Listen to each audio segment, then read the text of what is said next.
role of social media in the 2020 election has come under scrutiny as bipartisan voices have sought to address the spread of disinformation on their platforms. For Sleepy Joe, he doesn't even know where he is, what he's doing. Let me take this moment to say something we don't say nearly enough. When we lift up the women of our country, we lift up the children of our country. And one of the great accomplishments of this administration is after Democrats like Representative Yoho put his finger in my face. He called me disgusting. The Republican Party is the pro-America party. President Trump is the pro-America candidate. I'll go over the numbers, but if you look at what's happened and the success that we've had. But at this moment, this president and those who enable him, tensions came to a fiery head on the Democratic debate stage and failed to protect the American people.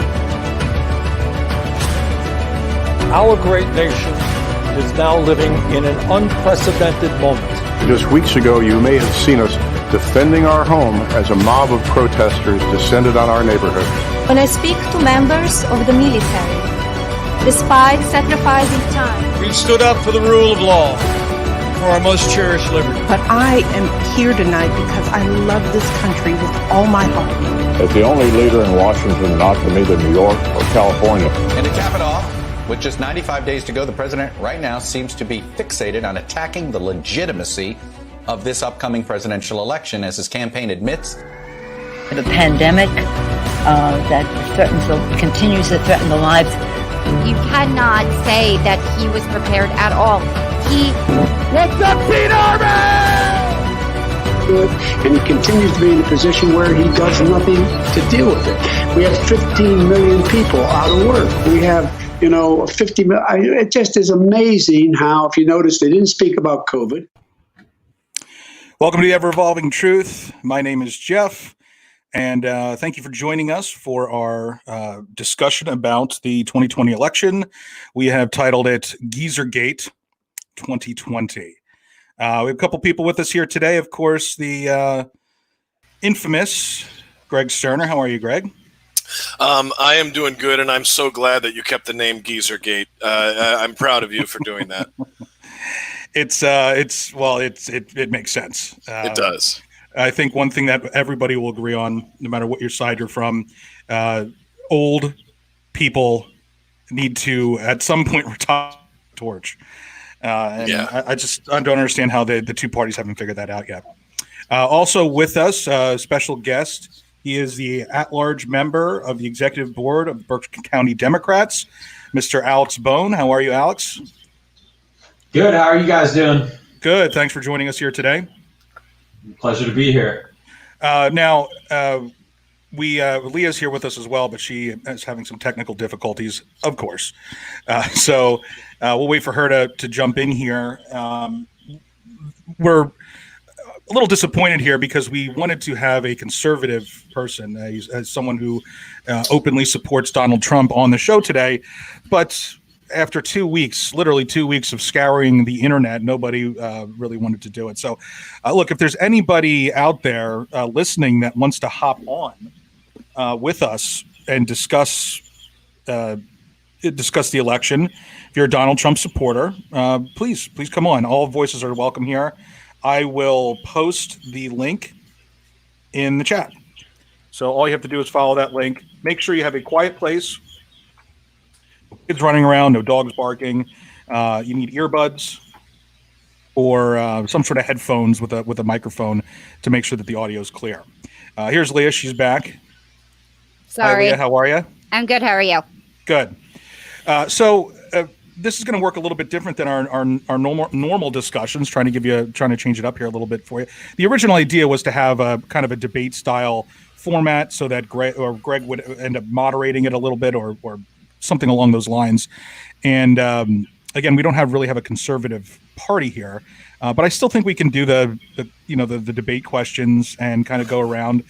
Greg, you're not as passionate about the election as we are, as Leah and myself and Alex are. So that's why you wanted to take that role, right? Yeah, I'll gladly moderate. I'll ask you guys questions. I'll ask you guys clarifying questions. I'm not passionate about the election because, I am relatively confident that no matter what we say, no matter what happens here, I think we're getting 4 more years of Trump. I don't think there's a whole a lot of chance of anything else happening. That's my take. I'm not going to throw statistics at you. I'm just saying the way I'm reading the country, the way I'm reading the way the winds are blowing, I think we're getting 4 more years of Trump, and I think it's going to be pretty decisive. As soon as the debates start, I think he's going to slay Biden up on the stage using his dirty tactics. So also, I would be much more in favor of a third-party option on the real level with the Democrats and Republicans, because while I have said we're going kind of a little bit to the left, a little bit to the right, every 4 to 8 years, on some level, it's like, okay, America is balanced, and that's good. But on the other hand, we're not getting any major reforms done. We're not getting any major changes done to the things that are still wrong with this country, like the healthcare system, like the education system. So I think we need different ideas. We need a strong third-party option, that should be allowed in the debates. So that being all said, that's why I'm kind of hanging back. I'll be the questioner here and let you guys give your opinions. And if anybody in the comments wants to answer on the right side, please do. And, if I have anything to say, I'll pipe in as well. So with that said, Jeff, what else have we got going here before we start in with the questions? I think I really do think that's it. Like I said, we like to have a conservative voice on every week, depending on the topic, but it just doesn't happen. So if you know somebody, if you yourself want to be a part of the show, a reoccurring guest, please reach out to us either via email or Facebook or whatever you're comfortable with. And look, you've listened to our show. We get heated, but we're not gonna put you. We're not gonna completely roast you. We like to say we're going to shake hands and part friends at the end, but we would really like the other side represented more often. Mm-hmm. Yeah. Okay, Leah, did you have anything before we start in with the questions? Not really. I am, as stated many times, a borderline communist. I am a total socialist. I am a far left Democrat. And I agree with Sterner. I think we are going to have another 4 years of Trump. I do. I think it's inevitable. I think there's going to be a lot of reasons why. I think it could be I don't know if it's the candidate or if they're cheating or not. It doesn't matter. What matters is that he's going to win again. And that's just all I have to say, I guess. Okay. So we'll break this up into segments as usual, but we have some questions that are pre-written out. So I guess you can take it away, Greg. Yeah, sure. Okay, so I've got a total of 11 questions here, and actually I'm getting a little bit of back chatter. I think I might be coming through maybe on Alex's laptop. So Alex, if you wouldn't mind just muting yourself when you're not talking, that'd be great. Thank you. Yeah, there we go. There we go. Perfect. Thank you, man. Okay, so we have 11 questions here. I would like everybody's response time to be kept within about the 3. Now that we don't have our conservative person who had agreed to come. By the way, somebody did agree to come on and is not on. So, and I'm talking about this person that Leah's been in coordination with, who has agreed twice to come on. And we had to reschedule our topic last week, and we are now without that conservative voice this week because that person did not come on. So as much of a true diehard supporter as this person claimed to be of Trump, they did not see fit to come on and be on with us like they said. So make of that what you will. But yeah, it's also really fucking rude. Yeah, well, there's that. Yeah, it's not cool. But I will say this: now that we only have 3 of you commenting, you can take a little bit longer with your answer. So please try to answer these questions in about 5 minutes or less, because there are 11 of them. So just remember, 3 to 5 minutes would be the optimal time for your answer. And if we can get it done in less time than that, even better. All right, so number one question, and I'd like to start with our guest once I ask it, and then we'll go Leah and then Jeff. All right, so the first question is, and Leah already kind of answered this, but you can say more on it if you want. Regardless of your personal preference of who you want to see win the election, who do you believe really will win the election? What are you basing this on? And what do you think the dangers facing your preferred candidate are? Remember, you have an approximate 3-minute response time. All right, cool. First, I want to say thanks for having me, guys. Really excited to be here and just talk about everything with you. Thanks for coming. Yeah, absolutely. So I had to think about this question pretty thoroughly over the past week or two. And, you know, I will say my personal preference is I would prefer Joe Biden to win. But this rate, I really don't know who I believe will win this, because I think it's probably one of the biggest jump ball elections right now as it stands in my entire lifetime. You know, I'd say it's even closer than election 2000, George Bush versus Al Gore. And, you know, there's reason to believe maybe Joe Biden will win. There's a lot of good polling data out there that shows that he's ahead in key states such as Michigan, Pennsylvania. He's slightly ahead in Florida, within a margin of error in Texas, Arizona, Georgia. Not your traditional Democratic-leaning states, but I don't doubt the ability of Donald Trump and his campaign to pull an October surprise of sorts, to pull some sort of Hail Mary and really just flip the whole game board over and say, you know, whatever you thought was going to happen may not actually happen at all. So at this point, I'd say it is by no means a lock, but if you had to ask me, you know, gun to my head, I'd say at this moment in time, I believe Joe Biden will win the election. No, Alex, I have one go ahead, and then I had one clarifying question. Yeah, but I will say, but that is by no means a done deal. I mean, if anybody remembers 4 years ago, everyone thought, it was a done deal. Hillary's going to win it. It's just a matter of by how much and everything. And then all of a sudden, the returns were different coming in election night. And you know, Donald Trump himself didn't even think he was going to win 4 years ago. A lot of people around him didn't think that. And so at this point, I'd say I give a slight edge to Joe, but there's still plenty of time to go till Election Day, and anything can happen. Now, you mentioned, thank you for that, Alex. And now you mentioned what we thought was going to happen last year. And I remember last election, not last year, when I was driving through a couple different states to get to my cousin's wedding in Virginia. I actually saw a ton of Trump-Pence stuff everywhere. It was like out in the country. That's what I was seeing just about everywhere. Then you got to the more congested area. You saw a little bit of Hillary. You saw some Hillary, bumper stickers and stuff like that. But what I was seeing most of was Trump. And I thought, well, that's weird. I must have just been driving through the right areas to see that.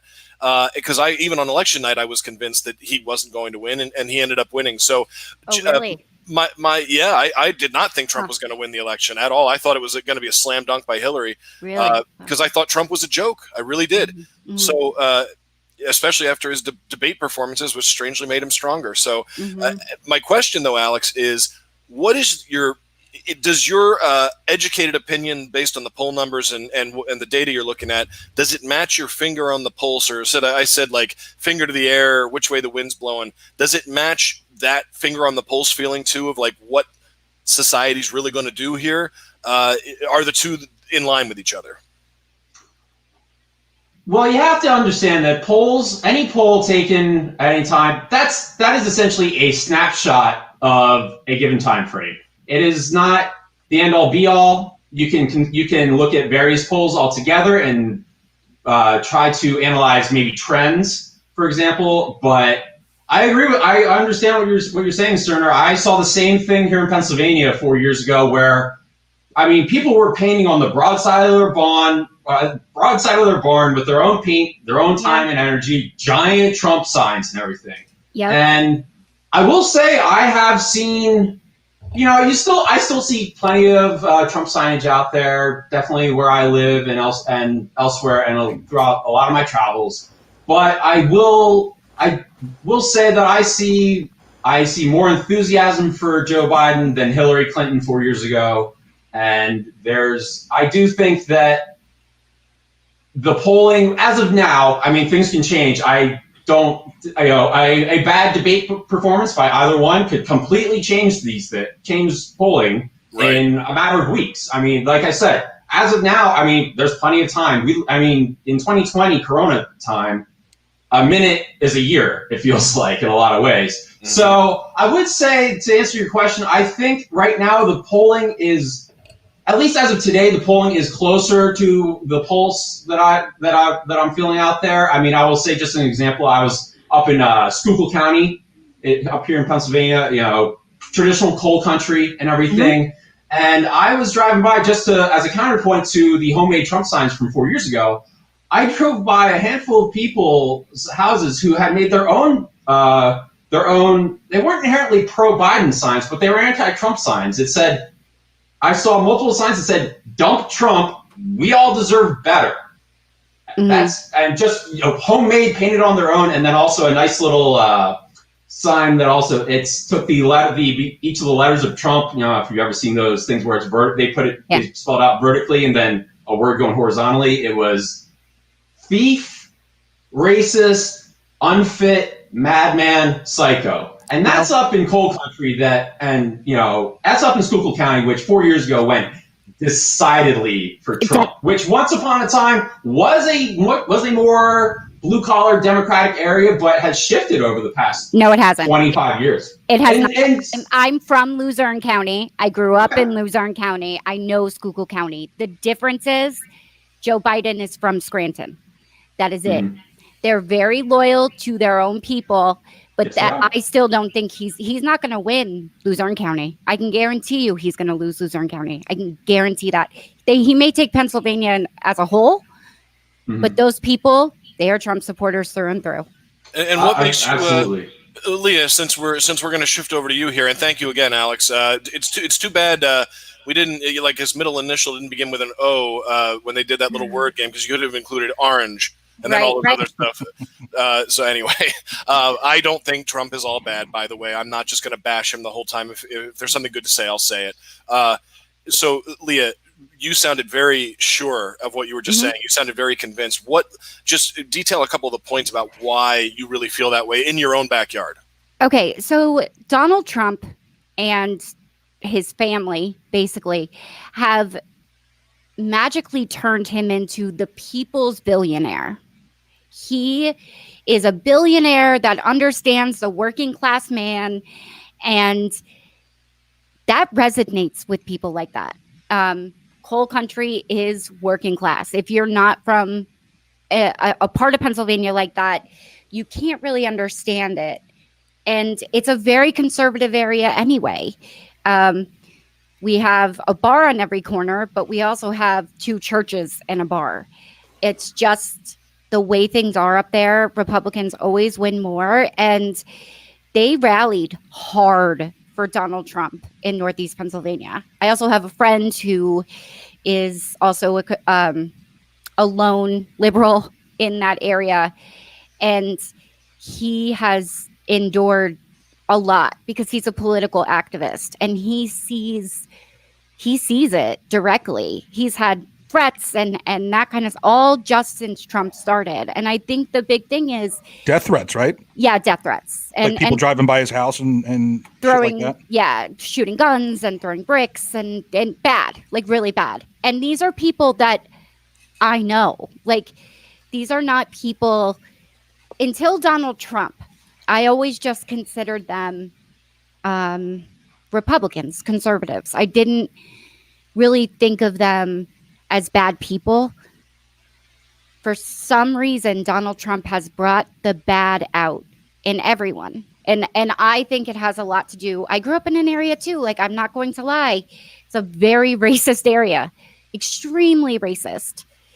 And bigoted. Like, if you aren't Irish or Italian, you're pretty much you don't mean anything. So imagine what it's like for the lone Black kid in an entire public school. This is not a place where, you know, this is a place where Donald Trump's vitriol works. Yeah, and I think what you're really saying is that this isn't something Trump created, but he allowed it to be safe to come out of the shadows with it and Absolutely. be way out front with it. Is Yeah. what you're saying. And I they're would agree. proud. 100%. And they're proud, like very proud of their hatred and proud of, because again, working class people who most of which don't have anything past a high school degree, including myself. And I think they think if people do better than them, it's because they've been oppressed. Do you get what I'm saying? So like a Black man being president, that didn't fly very well. And I still, to this day, think Donald Trump was Blacklash. That's what that was. It was a Meaning a strong rubber band type response in the other direction, response to Obama's presidency. Simply because Obama was Black. That's what I'm saying. I strongly believe that. All right. Did you have anything else, Leah, on that question before I move to Mr. Berg? Other than just, you know, he's the people's billionaire. I think people think that because they have this vision of Donald Trump as this bootstraps type of guy. He's not. And he may be a billionaire on paper, but he's not in reality. He's not even that smart. The only thing he's good at is propagandizing himself. And he's a great spin man. And that's going to work in his benefit. And that will get him reelected. And Jeff, I'm going to come to you with this question in just a second. I wanted to say, though, I think his worth, I'm sure he played fast and loose with some numbers when he was talking about it, but I do think his branding worth, the worth of that brand, if you look at now and potential future, is absolutely worth $10 billion over the long haul. So depending on how you're doing your creative accounting. The other thing is, I know a lot of people say Trump is dumb. He is the furthest thing from dumb. He does not have a good vocabulary. There's that. But he is the furthest thing in the world, in my opinion, from dumb, based on the way he's been able to manipulate the media, wrap them around his little finger and work them like puppets all this time. The way he's able to, because of his background in the entertainment business, he knows how to work a crowd. He knows, and look, there's a lot of people that are upset about what's going on in the cities, upset about what's going on in Kenosha, places like Kenosha.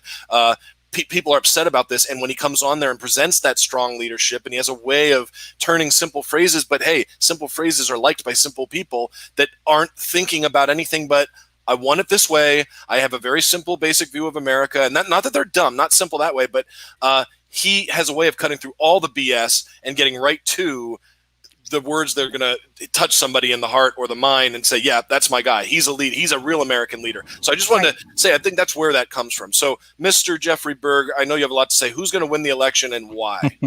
Well, I'm glad Alex brought up the point of the polls, that being a snapshot in time, because if you would have asked me 3 weeks ago, if the election was held 3 weweeks ago, Biden would have won in a landslide. If you talk about now, they've kind of shrunk, back toward the end of that 14-point national gap he had, which was way bigger than anything Hillary had throughout the entire campaigning process, is shrinking now. Now it's the national average is like 7 or 8 points. But so your lovely wife made a comment about the polls, not trusting them. We have to look at a couple things here. Number one, the polls for Hillary in 2016 were 100% accurate. She won by just about 3 million votes. That's what the polls said that she was going to win by. What it didn't factor in was the Electoral College. Donald Trump won the election by 70,000 votes across 3 states, period. That's what happened. Yeah. The Electoral College, if they got rid of that, I don't think. Much more difficult to poll the Electoral College. But we can all agree on that, right? But can you question? We can agree a lot about the Electoral College, but can you agree that polls should not be trusted if they're not factoring in the fact that the Electoral College is part of the process? That's a great point. I think Alex might be able to answer. I think they're polling specifically towards the Electoral College more so this election cycle than they did in 2016. I don't know if there's any hard data to show that, but that's the feeling that I get, because they are showing more so the battleground state, the races there, and very detailed polling going on there from what I've seen. So I think just like with any sort of scientific process, they start to learn. You learn from your mistakes. These are the mistakes we made in 2016. How can we fix them? Mm-hmm. So perhaps they fix them. Again, the bottom line is we're not going to know until Election Day. But do you trust the polls completely? No. What else happened in 2016 that handed Donald Trump the election? Forget about forget about Russia. Forget about the debacle on social media that spread misinformation to mainly Donald Trump supporters. The other big event, if you remember, is like a day or two before we went out to vote. James Comey marched into Washington to the Capitol, sat down in front of Congress, and told the entire world that they were reopening the investigation into Hillary's emails based on something that they found from Anthony Weiner's computer. Mm-hmm. He failed to mention that 99% of the emails were emails they've already looked at and found nothing wrong with. He didn't mention anything there. He just told the world that Hillary Clinton is going back under FBI investigation, which never actually happened. She was never, it was never reopened.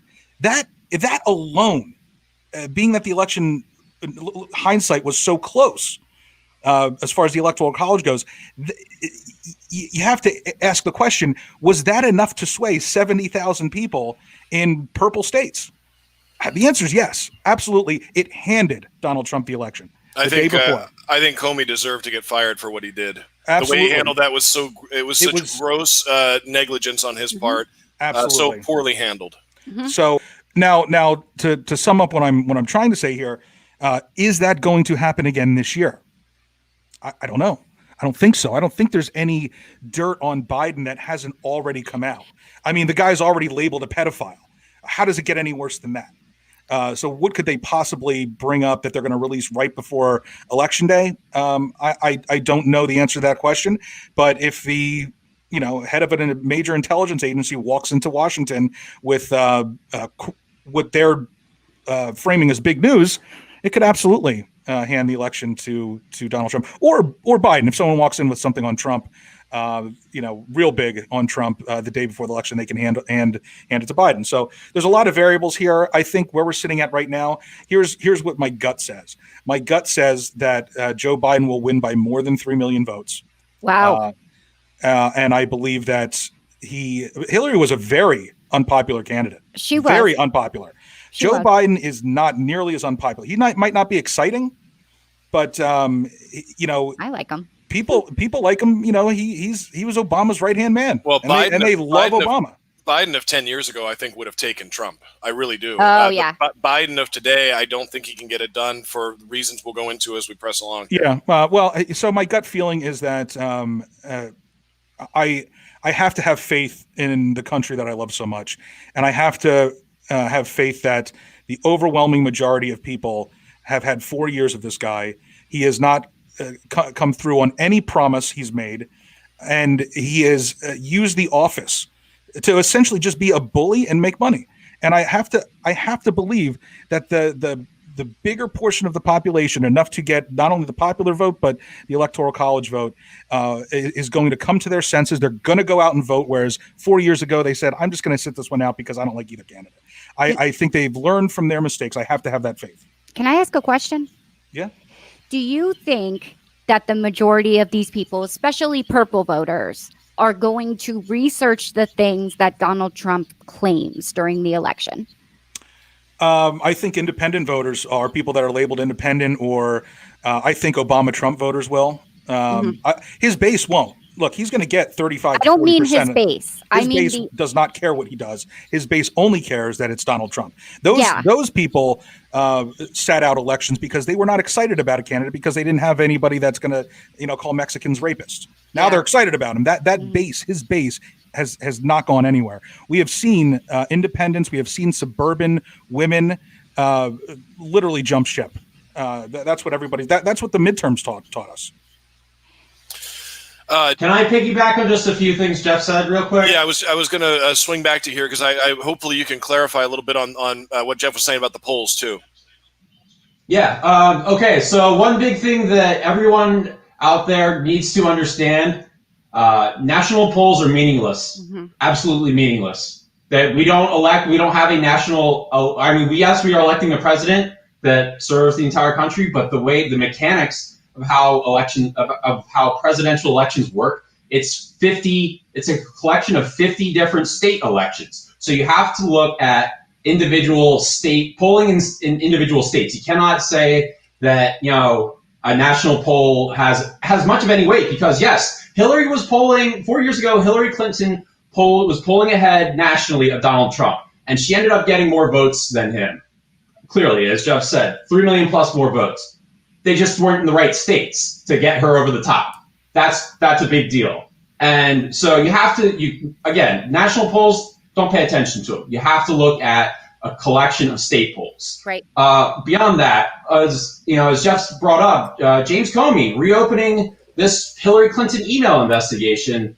I really, like I mentioned, there could easily be an October surprise. And as Attorney General Bill Barr has proven through his handling of many different cases since he was sworn in to said office, I don't doubt that he could announce, we're drumming up charges on Joe Biden's son, Hunter Biden, about the Ukraine stuff, about anything else. He could, and you don't need to actually bring charges. You don't actually need to take him and drag him into court. You just say, we're opening up an investigation. And that's analogous to what James Comey did 4 years ago. And Bill Barr has proven that he is Donald Trump's personal attorney. While he is in office, he is not the Attorney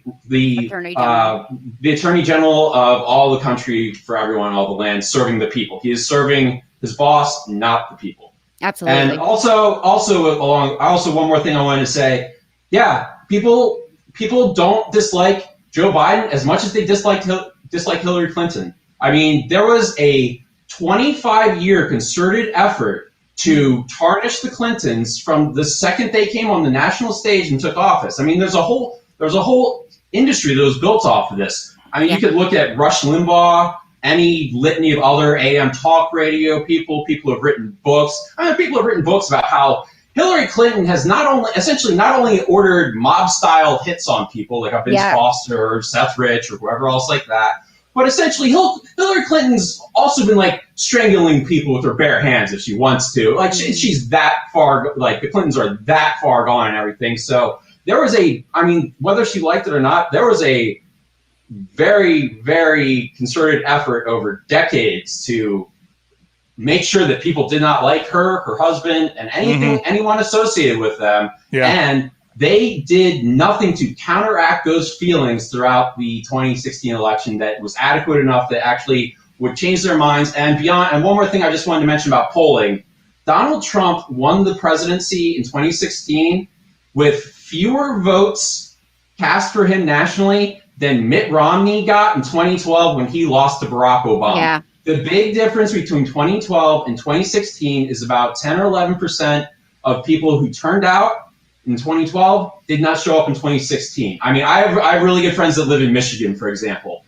And the margin of victory for Donald Trump in Michigan in 2016 was about 12 or 15,000 votes. And there were over 100,000 voters that didn't even bother to check a box for the presidency for either candidate in the state of Michigan in 2016. So it's more, Donald Trump didn't win because tons of people came out and said, we're voting for this guy, he's our man. It was because a lot of people stayed home. And that's in part because Barack Obama drove record turnout in 2008 and 2012. And there just wasn't that same enthusiasm for Hillary. Yeah, and Joe Biden just doesn't have that built-in animosity towards him as anywhere to the extent of Hillary. But don't doubt Donald Trump and his associates' abilities to whip up such fervor. But that's been happening forever. Democrats don't vote the way that Republicans do. I think that's a cop-out answer. I'm a liberal. But the other thing you can just look at the raw votes, total votes cast. I mean, they were down. They were down from 12 to 16, and that really made a big deal. I mean, we're talking these slim, narrow gaps in a handful of states if half that could have easily been overcome people, with just a handful more percentage people of a handful of states turned out. Yeah, if half of those people turned out for Obama that didn't turn out for Hillary, we wouldn't be having this discussion right now. All right, guys. It's the Electoral College, not necessarily. Go ahead, Sterner. we went long on the first question, but it was a big question, so it's okay that we went long. And you mentioned Hillary murdering people with her bare hands. I believe she was responsible for walking into the jail cell and strangling Epstein, wasn't she? Yeah, she was. Yeah. Oh, absolutely. Yeah, she was the one. She just waltzed right in her pantsuit, no problem, no nothing. Just nobody caught a Nobody picture noticed. of it. Yeah, nobody took a nobody got a selfie. Okay. Now, here's a good question for people that do not support Trump. What do you believe Trump supporters, and when I say Trump supporters, I am not talking about the base as you guys would describe the base. We're not talking about people that you don't even respect on an intellectual level at all. Mongrel. There you go. So Trump supporters, meaning all the entire scope of people that are going to vote for Trump. What do you believe? They believe he's done the country a lot of good and has bucked the system at every turn. They're refreshed by his defiance. What do these supporters believe is at risk if a Biden-Harris ticket wins the election? That's the question. We'll go to Alex first. You know, I hesitate to speak for a whole slew of people. Getting there, trying to assume what's in their minds and everything. But what do I think they believe is at risk if a Biden-Harris ticket were to win is I think a lot of people are afraid of losing what they believe to be possibly their place in some sort of cultural hierarchy that's been based on decades-long assumptions of class, race, gender, many different ways you want to slice demographics apart. And I really think that's what it is. I think they're afraid that they're going to be, and because they've been told for many years now, they really fear that their way of life, as they believe it to be so, is at peril, in jeopardy. Okay, thanks, Alex. Leah, what do you think? What are the Biden or what are the Trump supporters afraid of if we get Biden and Harris? They are terrified of democracy being taken away. I think they have this huge fear that if a Joe Biden, who I'm sorry, is a centrist at best, he's not this progressive Democrat, and neither is Kamala Harris. But that's what people have been screaming for so long. Obama was considered this socialist that was going to turn our country into a communist nation. And we do have people in our party making that a little bit believable. These social justice warriors and safe space people who think that they can control speech and they can control what's on television and throwing lunatics. And those people are what the Republicans put out in front and say, look, if you vote for a Joe Biden, if you vote for a Kamala Harris, this is what our country is going to turn to. They love to point to it. They love to point to that. Yeah, they do. It is fear-mongering 100%. And if any of them, I think, even looked a little bit into the reality of a Marxist government or social government, I think maybe they would feel differently. It's a good thing I'm not part of this debate. Based on the last thing you just said. I know. So that's up until that last part. I think very good point. And I would just point out that we do this. The people on the left. I'm not on the left. I'm in the center. But the people on the left often do the same thing with the alt-right, saying that's the entire Republican Party and such. I just wanted to point that out as a clarifying point. Jeff, what are the Trump supporters across the board afraid of? What do they think is going to happen if we get Joe and Harris in there? The same thing as the past 40 years. They're afraid that their guns are going to get taken away. Mm-hmm. They're afraid that Mexicans are going to come across the border and kill us all. They're afraid of MS-13. Now they're afraid of the riots coming into their cushy white suburban towns. So, like Leah said, it's strictly fear-mongering. The Republican Party, the politicians trying to get elected, play to people's fears. Their base, the people that elect them are easily manipulated, and they're fearful people. So whereas someone like myself might vote for change, something inspiring, I don't fear MS-13. My grandmother, who voted for Obama twice, voted for Donald Trump. Why? Because Donald Trump got on TV and said that MS-13 was going to come into her house and kill her. As ridiculous as that is, he told her that ISIS was going to come across the Atlantic Ocean and kill everybody here in America. He said that in so many words. That's what she took from it. So he also told her that he is the only person that can protect her from this. So that they're voting based on fear. They're fearful that they're going to have all these things. Now, we've been waiting for Democrats to take away guns for 40 years. It hasn't happened. The Mexican caravan that wasn't even from Mexico completely disappeared the day after the midterms. The overwhelming amount of the protests going on in this country for racial injustice are peaceful. I think I read something where there was 11, maybe 12 or 13 now that broke out in violence. Some of those caused by undercover police officers and alt-right wing people posing as these. The riots are not coming to your neighborhood. No. The violence is not coming to your neighborhood. But he has them believing that it will. So the fear is that if Biden gets in there, he's going to support violence, completely ridiculous, but that he's just going to let it go unfettered until it spreads across America like a cancer. That is the fear. It's ridiculous, but it's the truth. And now, also, go ahead, Leah. I was just going to say also with the Republican Party, I know it's not everyone. I get that. But if you can go back to 2008 and remember the debate between Barack Obama and John McCain, and a woman stands up and says, or no, it wasn't a debate. It was a town hall. It was a John McCain town hall. And a woman stands up and says, what are you going to do about Obama? Because he's not an American. He's a Muslim. And he takes the microphone from her and goes, no, ma'am. That's not true. He is a great man. That is what we need from our Republican Party. We need that back. McCain's exact words were, no, man, he is a good Christian man. Yeah. We just disagree on many issues.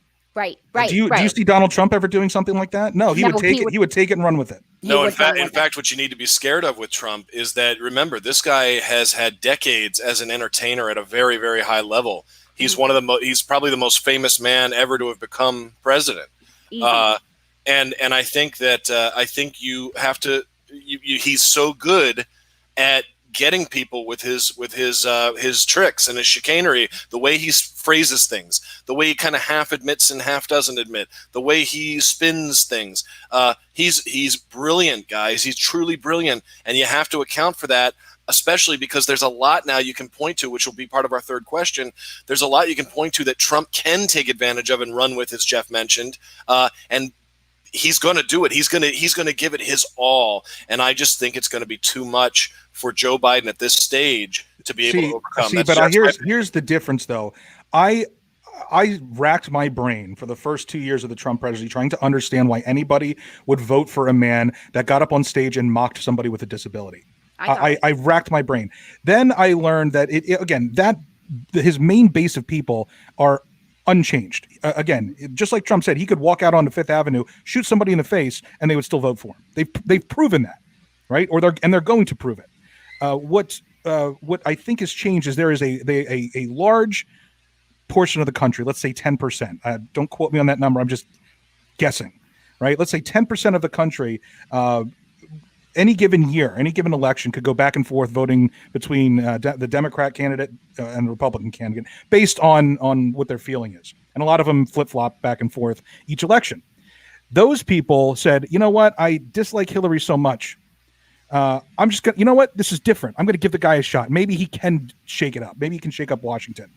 Within 4 or 5 months, those people had jumped ship. Well, that didn't work. They're not going to vote for him again because they realize how much damage he could do.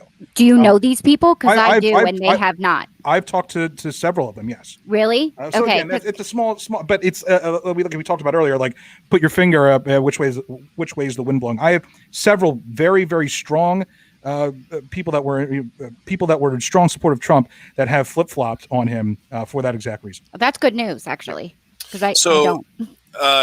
Question number 3. Then those people are the base, Leah. The people that can't. My father is not the base. You told me your father finally gave up on him. Not anymore. Oh, see? Not anymore. goes back. And I forth. think it all comes back to it's the economy, stupid, but we'll get there eventually. Go ahead. Well, some of it may be concerns. So speaking of concerns, what concerns, if any, do you guys have personally about Joe Biden's slightly slurred delivery of his speeches, and some of the signs he's been showing that he's a little bit not as sharp as he was necessarily 10 years ago? Is this a sign that something age related is actually wrong with Joe Biden? What are your thoughts on that? Let's start with Alex. Well, can I take this one first? I want to read something. Sure. First of all, Joe Biden's speech issue, he had a stuttering issue that he overcame. He's always had this speech thing. Not this bad, Jeff. Yes. But let me just read something. Okay. So these are from several interviews recently with Donald Trump, right? So the question is, it remains the same in all of these interviews. What would you do with your second term? That's the question asked to Trump. Here's his answer, one of his answers. But so I think it would be very, very, I think we'd have a very, very solid, we would continue what we're doing. We'd solidify what we've done, and we have other things on our plate that we want to get done. That's one answer. Same question. Here's another answer. One of the things that will be really great, the word experience is still good. I always say talent is more important than experience. I've always said that, but the word experience is a very important word. A very important meaning. I never did this before, never slept over in Washington. I was in Washington maybe 17 times, and all of a sudden, I'm the president of the United States. You know the story. Riding down Pennsylvania Avenue with our first lady, and I say this is great, but I didn't know very many people in Washington. It wasn't my thing. I was from Manhattan, from New York, and now I know everybody. And I have great people in the administration. You make some mistakes like an idiot like Bolton. You don't have to drop bombs on everybody. Then he says this: we're going to make America great again. We've rebuilt the military. We have a ways to go. We've done things for the vets like nobody's ever seen. We can do even more. We did choice, as you know. We did accountability. What we've done, nobody's been able to do. But we have more to do. At the end of our first term, it's going to be great.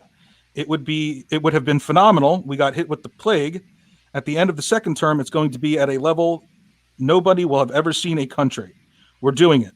Whether it's trade, whether it's military, all made in USA, so important. Made in the USA. We've got to bring back our manufacturing, and I brought it back very big, but we have to make our own pharmaceutical products, our own drugs, prescription drugs. Make everything in the USA except for your fucking hats. Okay, so my question back to you, Greg, I'm going to ask the moderator a question is, does it bother me that Joe Biden messes up words and looks like a moron? No, it doesn't, because look who we have in office. If that should not be a concern when you hear this man speak. And I agree with you. We can't just flat out say Donald Trump is stupid. Okay. He's not stupid when it comes to certain things. This talking to people, answering questions, basic questions, having a general understanding of what even he's doing himself, he's fucking stupid. A great manipulator of the media, which takes some intelligence. But he has no understanding of how government works, even after 4 years. He has no idea how to answer a basic question. What will you do with your second term? And or maybe he's avoiding the answer, and he's just bad at ad-libbing, because the answer would not be pretty, because it's cut Social Security. It's it's cut these social programs, these safety nets for that protect people from slipping into extreme poverty. That's the ticket. That's the platform. I think honestly that helps him, Jeff. What you just said there, him not understanding the government, his base, and again, we're back to the base here. They don't understand it either. Right. So that's why he gets away with that. Yeah, he gets away with that kind exactly. of stuff. So then the real question is, why do Democrats really give a fuck that Biden isn't the best speaker? So it shouldn't bother us. It shouldn't bother us. I have an answer as to why it probably should bother you. So Trump has always had this fifth grade vocabulary. It's how he's always talked in his entire time in public life. So there's no reason to believe at this point that something has changed between 2016 and 2020 as far as Trump's mental state. It's this, whether you say he's crazy or he's a nut job or whatever, he's the same guy he was in 2016 as far as outward appearance and the way he sounds. Biden is not. Biden seems to be slipping. And again, I'm giving you my own observation And then a lot of other people are saying the same thing. So because it appears that Biden has slipped from where he was at, let's say when he was still the vice president, for instance, even at the beginning when he was campaigning against Trump, and he was saying he'd like to take him out behind the school and beat him up or whatever, that guy had some fire. The Biden that we're getting now, if it's a fire, it's it's down to the embers. So that's, I think, why there's a reason maybe to be a little concerned about Biden specifically. Jeff, you disagree? Well, I'm concerned that it's a concern for people because it shouldn't be. Because Biden at 10% is better than Trump at any point. Leah, what do you think? Are you concerned? And then we'll circle back to Alex. We'll just do it in reverse. What do you think? Do we have reason to be concerned with Biden potentially having an age-related deficiency? No. And here's why. They said the same exact thing about Hillary Clinton. Hillary Clinton even fainted during, and that was a big, oh my God, she's dying, right? She has a brain tumor. There's something wrong with her. Right. Look at her now. 3.5 years later, she's fine. These campaigns, yeah, she wrote a book. I'm 38 years old. I wouldn't be able to have the energy that any of these men have. I wouldn't be able to do it. They are constantly on. They don't know what state they're in. They're barely sleeping. This is an every hour of everyday campaign. So no, I'm not bothered by it. Biden, as far as he talks, is very similar to Trump. He's off the cuff. I remember that being a concern when he's the first vice president ever to say "fuck" on air. Right, this is a big fucking deal. Like, that's cool. He was such a contrast to Obama's ability to speak. Oh yeah, and we thought that was going to really hurt Obama.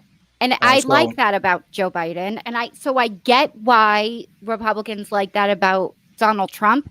But the other reason I'm not concerned is, one, I think it's bullshit, and two, Kamala Harris is his vice president, and I have zero qualms. My dog's name is President Kamala Harris Kasari. So I have zero qualms with him dying in office. I think we're shipshape if he does. Either way, it's better than Trump's intention. I thought she would have more. I should give him more of a bump. I'm surprised. I didn't. I don't think she's going to be well liked. I firmly believe this country is not ready for a female president or vice president. We're going to talk more about Kamala Harris. So just hold your thoughts on her for a minute so we can get through this one. But we are going to get back to Kamala Harris. Alex, this age question with Joe Biden, as far as the public opinion and the confidence that he'll be able to make it through, like probably Sanders never recovered in the public opinion after he had that heart attack. Mm-hmm. So what do you think about Biden and the supposed age-related issues? Well, I'm in line with what Jeff was saying. I don't consider it a big liability. I mean, there's a saying, don't judge me against my opponent, not against the Almighty. And I can't help but harken back to election year 2004 with Bush versus Kerry. And, does anybody remember when John Kerry was branded a flip-flopper? Yeah. Anybody? I mean, I do. Donald Trump flip-flops 5 times in 2 sentences. So he can say anything and everything and nothing. Yeah. So I'm personally not that concerned about Biden's speech. He has had this stutter issue since he was a child and everything, and he worked to come over it, to overcome it, and that's good and everything. But I do have some slight concerns. I will say outright, Joe Biden was not my top choice out of the 20 plus people in the primary. But he wasn't in my top 5. He also wasn't in my bottom 5. He was in the middle of the pack for me. Mm-hmm. But one of my big concerns that could happen with Joe is, there's a lot of built-in enthusiasm. He's got still a lot of people that remember the Obama years fondly think well of Joe, and that helped him out. That ultimately helped get him over the top in the primary in a lot of ways. It wasn't the only thing, but it was a pretty significant factor. But I really, I'm concerned. The Trump campaign did earlier this summer. They did try to put out a bunch of ads about how Joe Biden's he's lost a step. He's not with it anymore. How can they cut a million clips together, but to make him look as such. But one thing that really does concern me, and it could be one of those October surprise kind of things, is what happens if Joe Biden just has a giant mental fart during a debate? Or, what if he says millions instead of billions when talking about some budgetary issue once, twice, 3, 4, however many times it accidentally happens? Because, like Leah was saying, I understand the 2020 cycle is very different because of the coronavirus pandemic and everything like that, but these people are working round the clock, traveling all the time, rarely ever sleeping, and that has to take a toll on anybody, especially somebody on either of these candidates in their age. Donald Trump's hopped up on Diet Coke at all times, and, right? Never sleeping.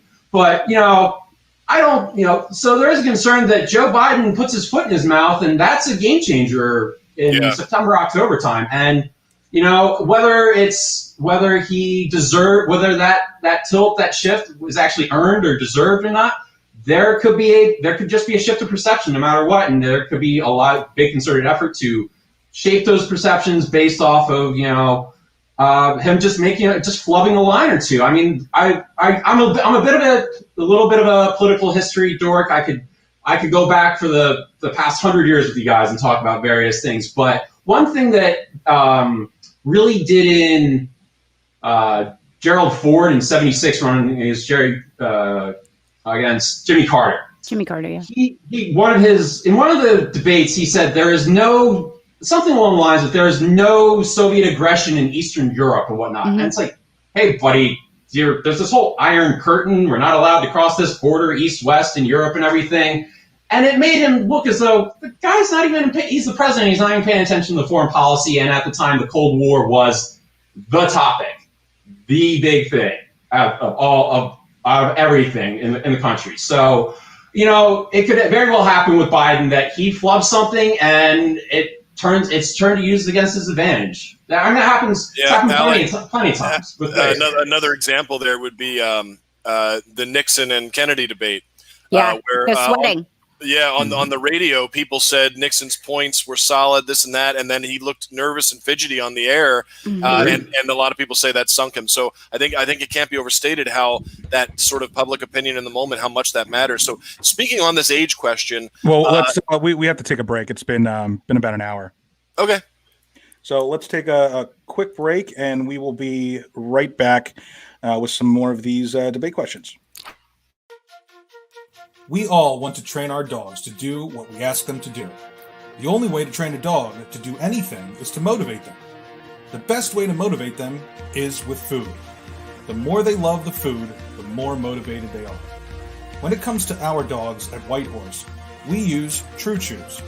True Chews are all natural dog treats that can be broken up into little pieces very easily, which makes them great for training. Dogs love them, so they are eager to learn. But most of all, they are healthy for your dog. You can buy a 22-ounce bag at any pet store for about $24. Or you can use the affiliate link in our description and pay $14. Do it for your dog. True Chews. Welcome back to the Ever-Evolving Truth. We're here with Leah, who disappeared. I'm right here. Sterner and our guest, Alex. We're talking the 2020 election, in case you're just joining us. Good discussion so far, ladies and gentlemen. If you notice, Mounts is missing too. He might be able to hop on. He's getting home from work at some point, so he might hop on here a little bit later too. But let's continue on. We have... look, we got through 3 questions in like 58 minutes, so we might have to cut our answers down to 2 minutes or so. So some of these I think will be a little bit more less of a detailed conversation too. But Jeff, we picked up. We were talking about the age concerns around Biden. So a follow-up question that also involves Kamala Harris. The actual question is: do you believe there is a significant portion of the left that views this as a strange positive, this age concern with Biden, and would embrace the idea of Biden perhaps not even making it through his entire term, which would guarantee the historic holding of the highest office of what would be the first female and first black president in Kamala Harris? My question is, do you think there's a significant portion on the left that might feel that way? Let's start with Alex, and we'll go the other way. I think we should let Leah answer. She's the only female on the panel. Okay. Jeff, are you injecting anarchy into my moderation, bastard? Yes, I'm trying to break you out of your pattern. Skip me. The answer is yes. The answer is yes. That's all I'm going to say. Just yes. Absolutely. Okay. I know there is. I'm one of them. All right. That's about as a good and honest answer as we could get. Alex, what do you think? I don't want to believe that there's a significant portion of the Democratic Party electorate that wishes death upon Joe Biden. I wouldn't say that. But no, yeah, I'm not saying that you said that you believe that, Leah.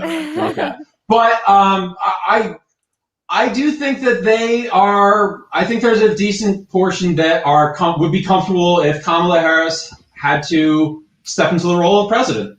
Just plain and simple. I think she's whether you. We all have different thoughts on what makes somebody qualified or not qualified for the highest office in all the land. But I think that they're comfortable with it. It's kind of the inverse of a Sarah Palin pick from 2008 that made a lot of people nervous. I think it makes a lot more people calm about it. I think she was a big boost to the Biden campaign, and if he does win, which is possible, it's not my prediction, but if he does win, I think a lot of it will have to do with that pick of Kamala Harris as his VP. So Jeff, your thoughts on this question? I don't think that there was some idea that Joe Biden's gonna step down as president halfway through or anything like that. If he did die or something like terrible happened, I think there is a lot of comfort in the Kamala Harris pick. She's hugely qualified. She's not a candidate that doesn't really get me excited. I tell you what though, she was the first person to announce that she was running for president. And that speech she gave in Oakland was inspiring. It got me very fired up and excited that we had a chance to win this election. If nothing better than her came along.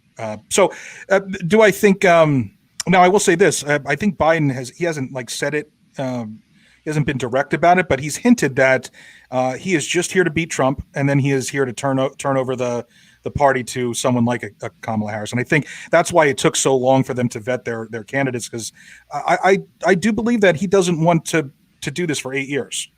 I think he believes that he is the one person that can save the country from Donald Trump. I think he truly believes that in his own heart and mind. And I believe that he wants to hand the party over to the right person, 4 years from now. Mm-hmm. All right. So this one might be a little tough for you guys. But what are your thoughts on one or two big positive aspects of Donald Trump's presidency? I personally would point to his out-of-the-box strategy, leveraging a positive relationship with North Korea to gain leverage in the trade war with China as one example. That's how I read the tea leaves on that situation. What are some other things Trump has done which are positive? Left-leaning panelists here should weigh in on this. Try to come up with at least something, and let's start with Jeff is criticizing my pattern. So let's start with you again, Jeff. You just spoke. You're so predictable. Speak again. This is so difficult.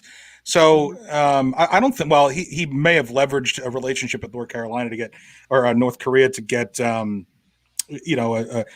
form of a trade deal done with China. It's not a real deal. It didn't change anything. And there is no relationship with North Korea. Nothing has changed there either. It was all a facade, except for the love letter that he got from Ung. But the one good thing I'll give is, and again, this is going to be a backhanded compliment, because I just think that he is the worst human being on the planet, maybe second to Kim Jong-un.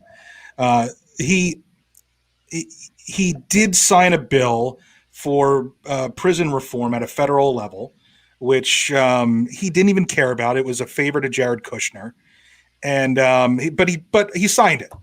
He cared enough to sign it, and that at least got the ball moving in the right direction, on a very slight slope. It wasn't far reaching enough. It affected maybe, I think 200,000 felons that had paid their debt to society or shouldn't have been in prison anymore. But that's really it. That's the only thing I can really think of that he's done good policy wise.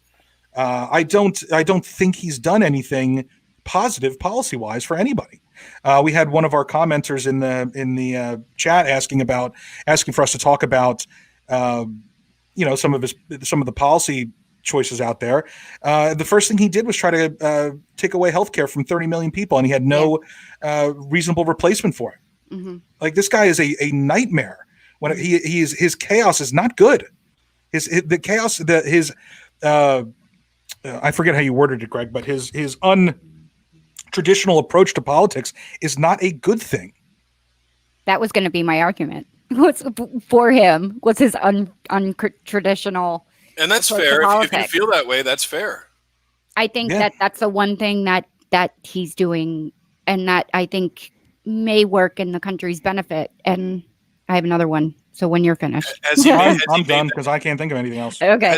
Has he made that okay, Leah? To not let's get rid of some of this political affectation and this proper way of being presidential and all that, and let's get in the trenches and really call a spade a spade.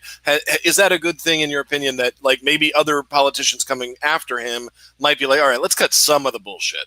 I do. I think so. I don't want to cut you off, but let's just be clear. It hasn't been effective. He pretends like it's effective.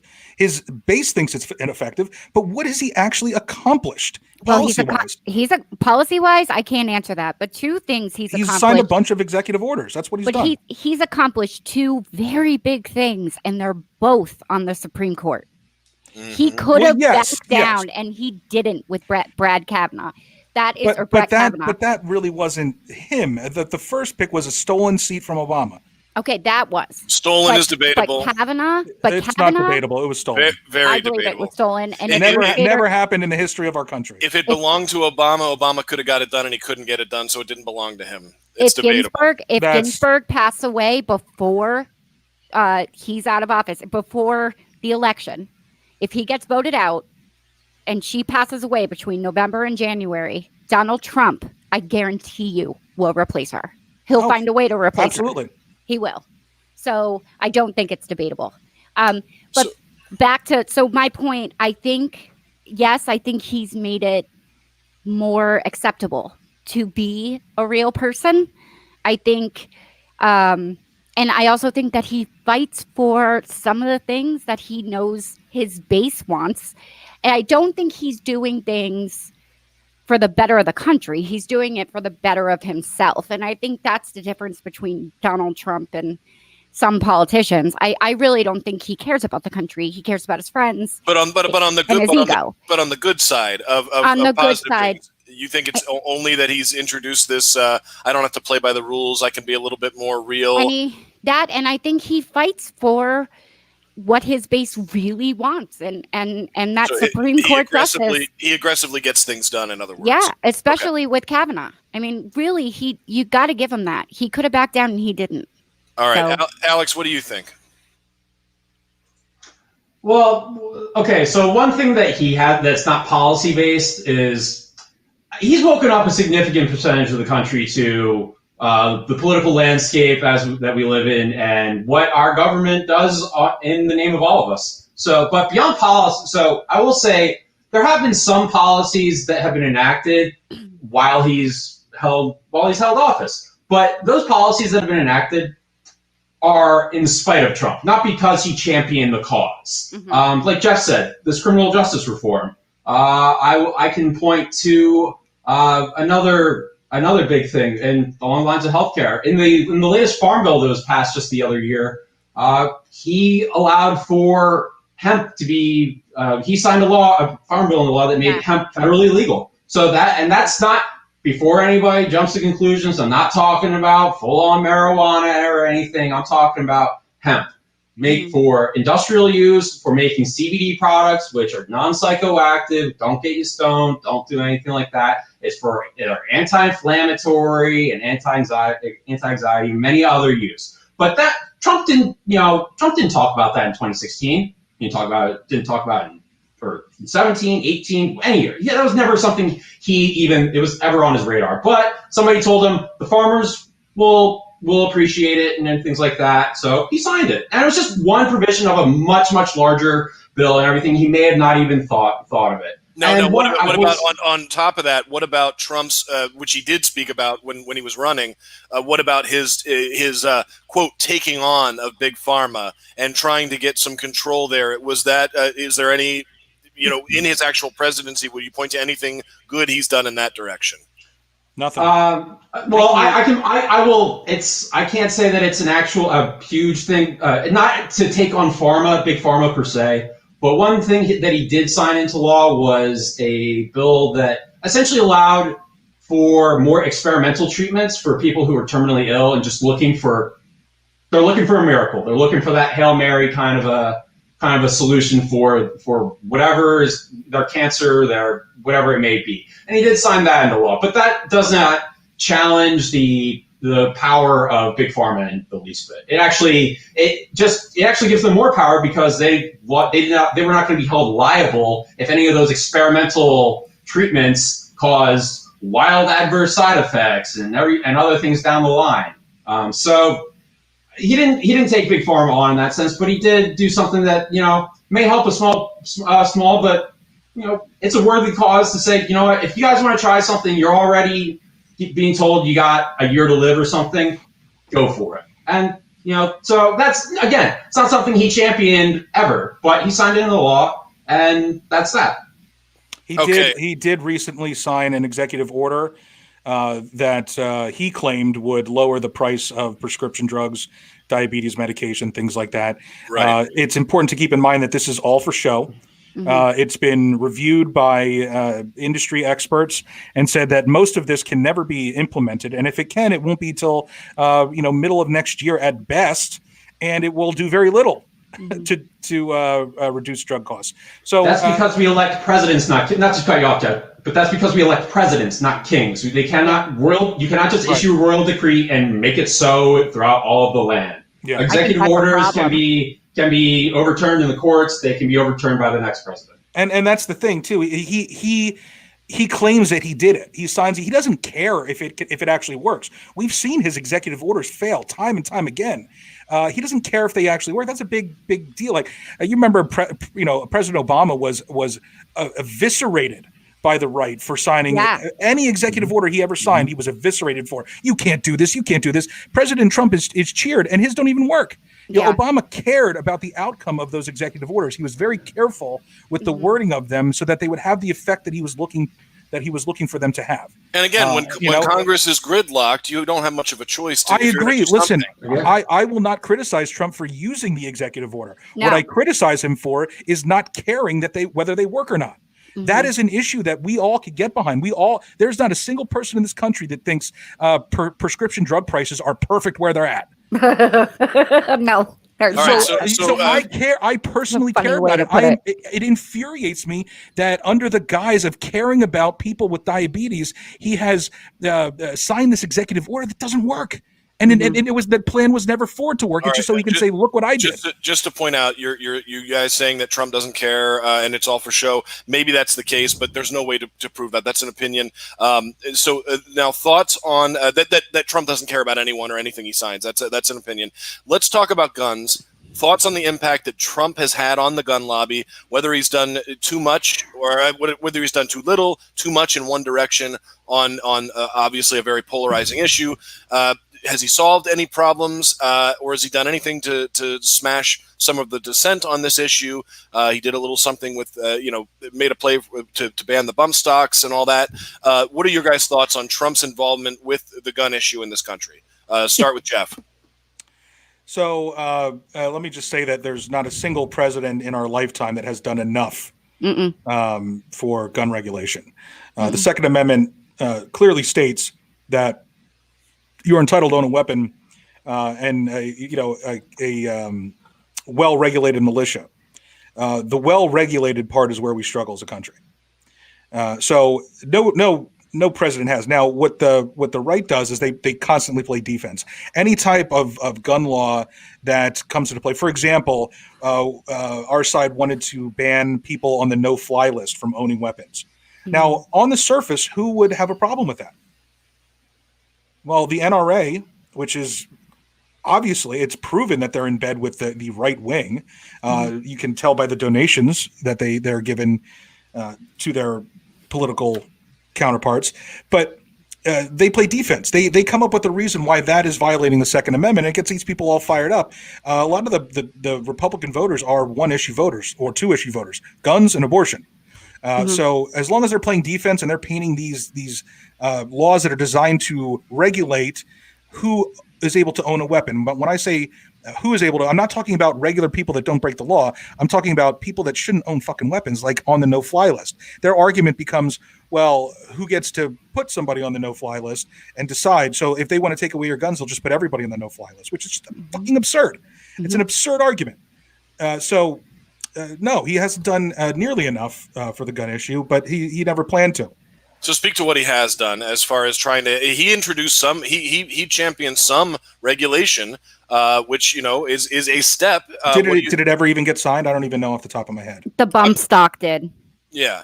And so I guess so Jeff, you kind of give your didn't Alex Jones go fly off the handle when that happened? Didn't he say he was never voting for Trump?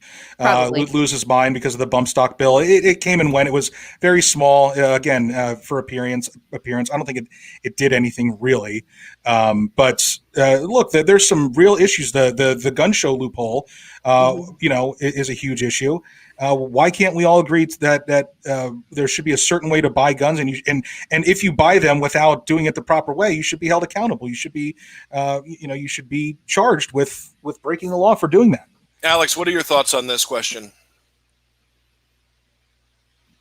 Well, Donald Trump hasn't, like Leah and Jeff said, he hasn't exactly done much on the issue at all. Yes, he may have signed a bill into law that banned bump stocks. But that was not his brainchild. He didn't come up with that. It was never something that was a policy idea that was introduced by him or anything. It came to his desk, like many other things I mentioned, and he signed it. He did, and that's be that. It wasn't something that he really talked about and pressed and pushed for and whatnot. Just to cut in though, before you continue, Alex, just to cut in real quick. I'm sorry. You could say that about any president, that they've got a ton of advisors around them that are giving stuff to them. That it's not all just coming from their master plan for the country. Go ahead and continue.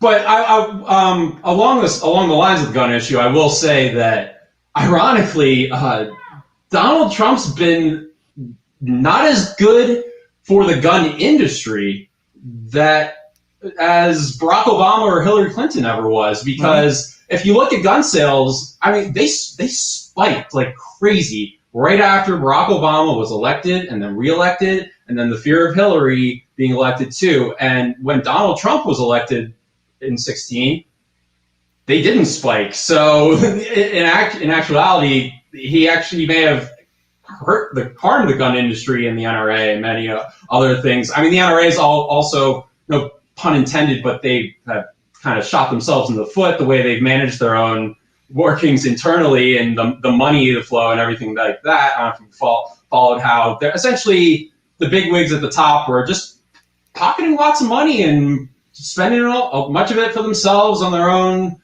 luxury clothing and getaways and food and travel and all sorts of stuff. So I wouldn't say Donald Trump has done much of anything on the gun issue, but I mean, I wasn't expecting him to do either.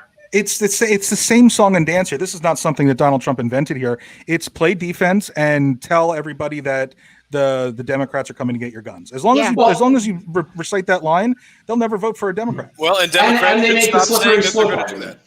They make the slippery slope argument that if it's bump stocks today, it's your shotgun tomorrow, and it's your pistol and your hunting rifle next week. Good. It's all. Yeah. But again, if you want to quell that fear on the right, then people like Dianne Feinstein, and I'm going way back on this, but if people like Dianne Feinstein and people of her ilk got to stop saying, "I'd like to come for all your guns, Mr. and Mrs. America." Yeah. I disagree. I disagree completely. Well, I'm just saying if they don't want that fear reaction, then they shouldn't say that. But go ahead, Leah. So I think he hasn't done shit. He hasn't done shit for gun control. He is in the pocket of the NRA.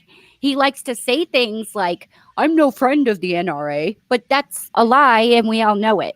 Look, I'm not the right person to ask this question. I'm just not, because I think Joe Biden's voluntary buyback of automatic weapons is way too nothing. It's too blah. I am a Dianne Feinstein supporter. We are coming for your guns. Like, if you elect me, and that's why I'm not running, granted. I'm not voting for you, Leah. I would take your guns. I think I've said this before, there is no reason for any American to own more than one gun. And the problem is that a minority owns the majority of guns. And I think that's dangerous. And I think it's stupid in the world. Just the country, in the world. And I think there needs to be something done about it. And not one president, including Barack Obama, has done shit about it. That's what I think. Well, I think it's an interesting point that Alex made, though, about the fact that gun sales drop during Republican presidencies. Absolutely, yeah, because they're afraid they're going to take their guns. Right, so they spike during like an Obama. So the marketing works, but why on earth would the NRA support a Republican president? I just don't. They should be secretly behind the bushes pushing for the Democrats if their in fact goal is more guns and ammo. So maybe they are. Who knows? Maybe. Well, I'm sure their goals are not just sales related; they are regulation related as well. So now moving on. Unfortunately, more regulation affects the sales. It does. They're That's tied all together. they're worried about. All they care about is selling guns. I don't Bottom agree. line. But either way, that's they're another a terrorist organization. That's another. Okay, Jeff, calm down. I'm with that one. We got another probably 2 shows we have to do on guns at some point to really get into that. So we're not going to get that solved here. My question is this. Well, I should say we have a little bit of a problem because some of these questions were written to give equal voice to both sides. So some of them, like one of the questions, for instance, was what good positive changes would Joe Biden bring to the country? What policies would he enact that would fix certain things? And it's like, obviously, you guys aren't going to have any trouble coming up with that. That was meant to be like, okay, now left or right, you got to say something good about the left, just like I made you guys say something good about Trump. So we'll skip over that. Not that you can't bring up Joe Biden policy in the context of what you're saying. Let's talk about moral character. And this is one that I believe Jeff was really suggesting we talk about. So I do have it included here. If by moral character, we believe this to mean a president who has made the majority of his or her decisions toward the result of the greatest good for the greatest number of people, regardless of color, creed, or station in life, has Donald Trump been a president of high moral character, and would Joe Biden be a president of high moral character? And I'm almost going to say Jeff shouldn't even answer this one because it's a foregone conclusion. But Alex, why don't you start us off on here? Talk about the moral character question, as in if acting morally is trying to do the greatest good for the greatest number of people. Compare Trump and Biden. That's really simple. Donald Trump is not a person of high moral character in the least bit. I mean, look at his business practices dating back to the 70s. He's been essentially blacklisting minorities from renting apartments in his properties when he was in business with his father. You can point to his treatment of the Central Park 5, the teenagers in the Central Park 5 case in New York City back in the late 80s, calling for the death penalty of 5 teenagers who were ultimately found not guilty and refused to retract said full-page ad statement that he took out in New York publications. Beyond that, you can also just look at his presidency. I mean, kids in cages, the Muslim ban, demonizing anyone who dared disagree with him the slightest as unpatriotic, un-American, and an absolute threat to all of our lives. So he's not a person of high moral character in the least bit. Now, what about greatest good for yeah, I want you to answer about Biden, but as far as greatest good for greatest number, when Trump says, I want to make America great again, I want to get the jobs up, I want to get all this stuff up, I want the economy up, isn't that in some way a concern for the whole rising tide floats all boats idea kind of thing? Is that what he believes would help the most people in this country? Is it fair to say that?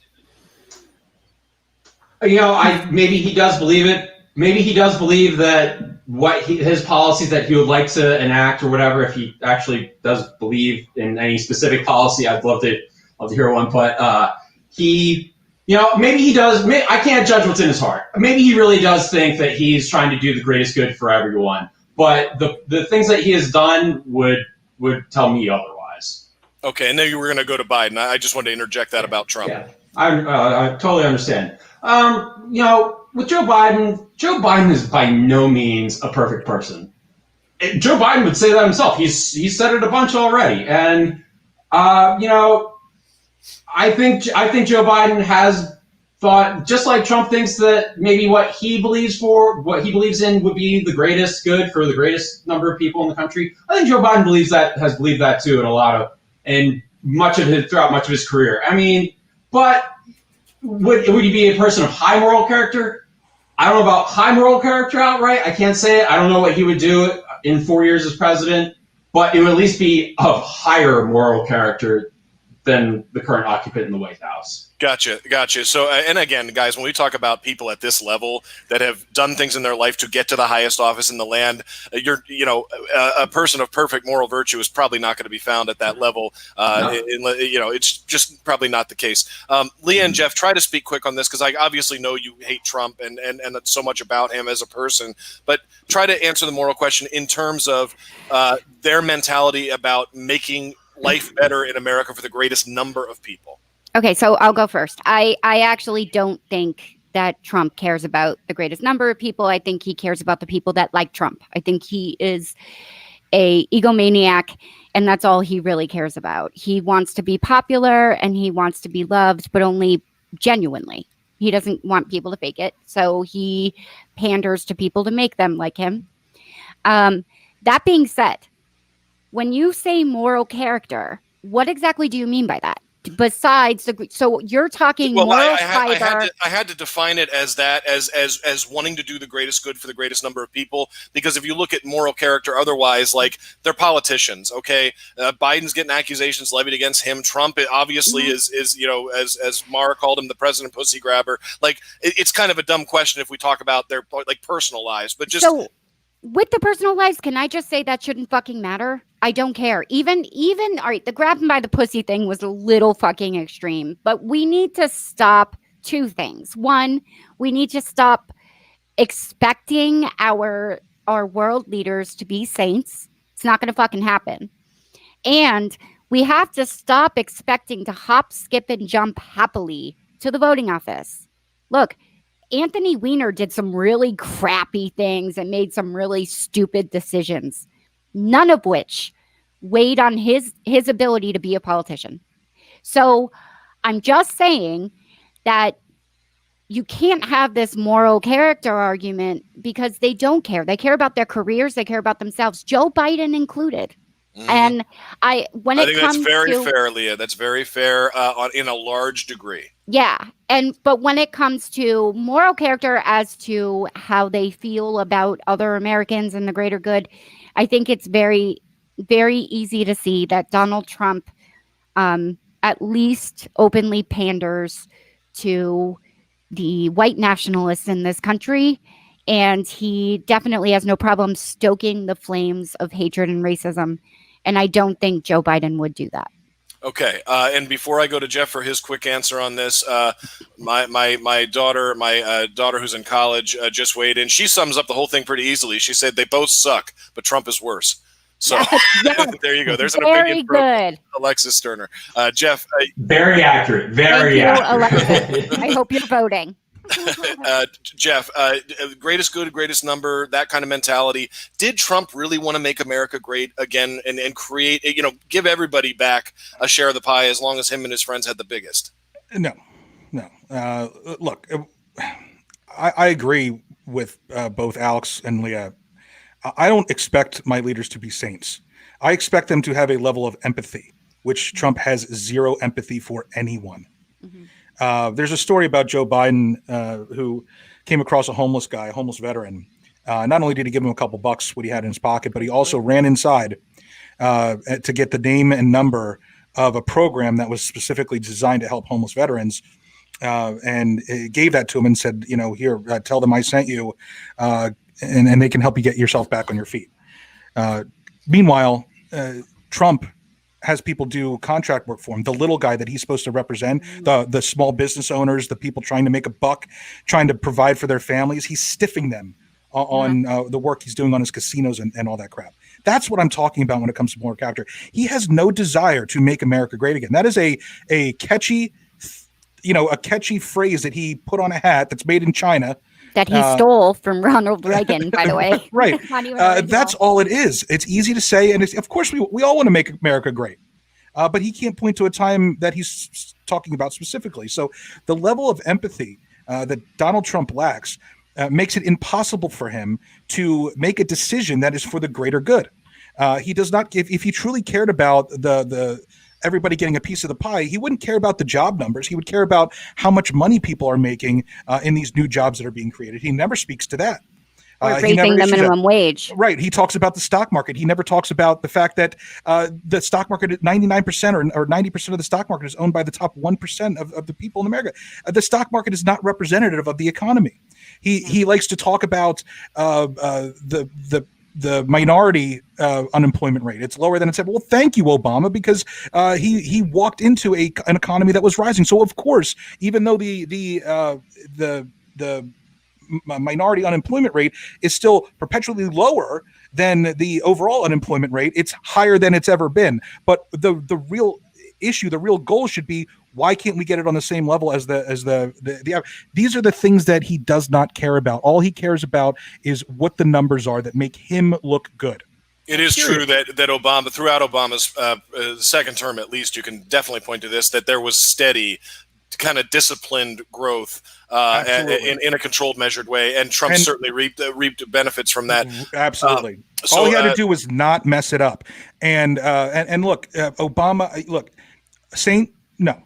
Imperfect, absolutely. But when you heard Obama speak, and again, we don't know what's truly in people's heart, but when you hear Obama speak, you felt that he cared. Yeah. Whether you disagreed or agreed with the decisions he was making, you felt that he did it because he cared about the outcome and its effect on people. Trump does not. Just take a look at his immigration policy. Now, you can argue that Obama deported more people than Trump. Yeah, Obama was really rough on that. He was a tough guy. But Obama made it known that he was targeting people that were criminals. He also wasn't trying to get rid of sanctuary cities. Right. Now Trump's policy is, he's admitted as such, that the idea is to separate families at the border, put them in cages in order to deter people coming here to seek refuge, seeking a better life. I know that's not the short answer you were looking for, but I felt like it's not just as simple as me hating Trump. I despise the man. Yeah, me too. But I have very good reason to. And this is what I'm talking. He has zero empathy, therefore he cannot make a decision that is for the greater good. All right, we're gonna. Oh, go ahead, Leah. You had something else, real quick. One thing I want to say is my dad was a lifelong Democrat. I've talked about this before, and he has voted for Trump and had a little bit of a downfall there during the beginning of COVID, and now he's back in the saddle. Two things. My father voted for him. One, because he thought that he could.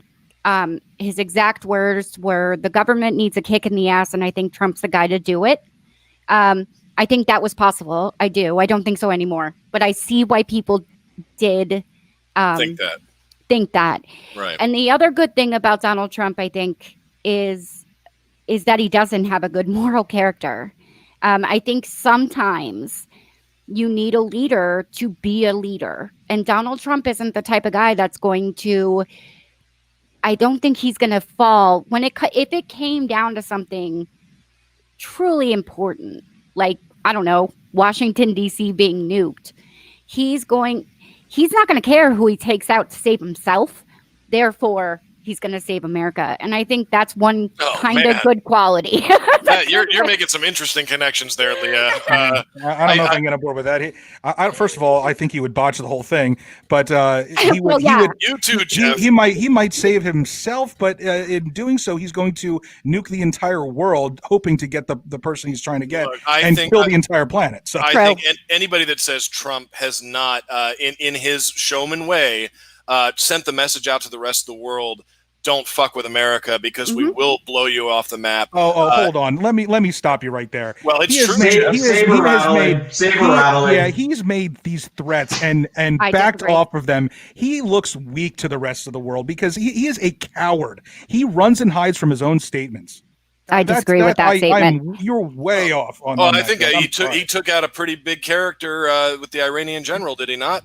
Yeah, I think but again, he's made these veiled threats towards other countries like a North Korea, like a Syria, and then did nothing. Yeah. Well, what about the missiles that he? Come on, he took out an airport, Greg. He's a wartime president. You're saying he wants to be at war that was so bad. rebuilt within weeks. Right, that one exactly. Was rebuilt within weeks. It was such a minimal response. He promised fire and brimstone. He didn't scare anybody off. Well, I'm just saying that has been his message. It's been his strong message. He's funding the fuck out of our defensive our military, end. yeah, right. And he did act in those situations. So you're saying he hasn't done anything. I'm just trying to clarify that that's not true either. Whether you like what he did is a different question. No, that's not even what we're discussing here. Is what he promised fire and brimstone, fury like the world has never seen, and he bombed a fucking airport that wasn't even being used, and then, like Alex said, rebuilt the next day. I don't think that had anything to do with him. I think that had something to do with the generals working with him. I do. I think he would fire and brimstone. I think he is a wartime president, and he would kill to be one. Literally. Right. I think it's dangerous. But my point is, he's viewed as a coward across the world. Moving along. Come up with those promises. Let's do. How many more questions do we have? We got two more. All right, let's take a quick break, and then we'll come back with those last couple questions. I'm a stay-at-home mom. I co-host a podcast, and I produce 2 others. So there's a lot of late nights and even more early mornings with the kids. I'm obsessed with these Drip Drop dehydration relief packets. You take a packet, you put it into a bottle of water. I personally use my Zac cup, and you're good to go. It's the perfect little afternoon pick-me-up. And let's face it, who doesn't need one of those?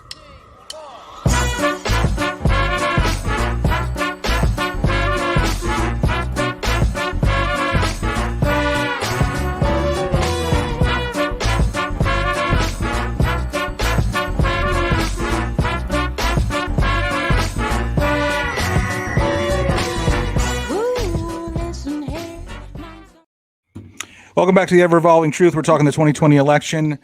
Before we get into these last 2 questions, I just would like to say, if you are someone out there who has not voted, doesn't understand how to register to vote, please do so for this election. And if you need help, you can message us privately or email us if you'd like to at theeverevolvingtruth@gmail.com, and we will help you get registered to vote. You don't have to tell us who you're voting for, and it doesn't matter to me who you vote for. It just matters to me. I mean, it matters to me who you vote for, but the most important thing is that you vote. And I think everybody would share that sentiment. So I just want to say that Moms and Mayhem theme always gets me wanting to dance. And Ricky, I'm not going to mention your comment since it's totally unrelated, but you popped me at least. I was laughing over here.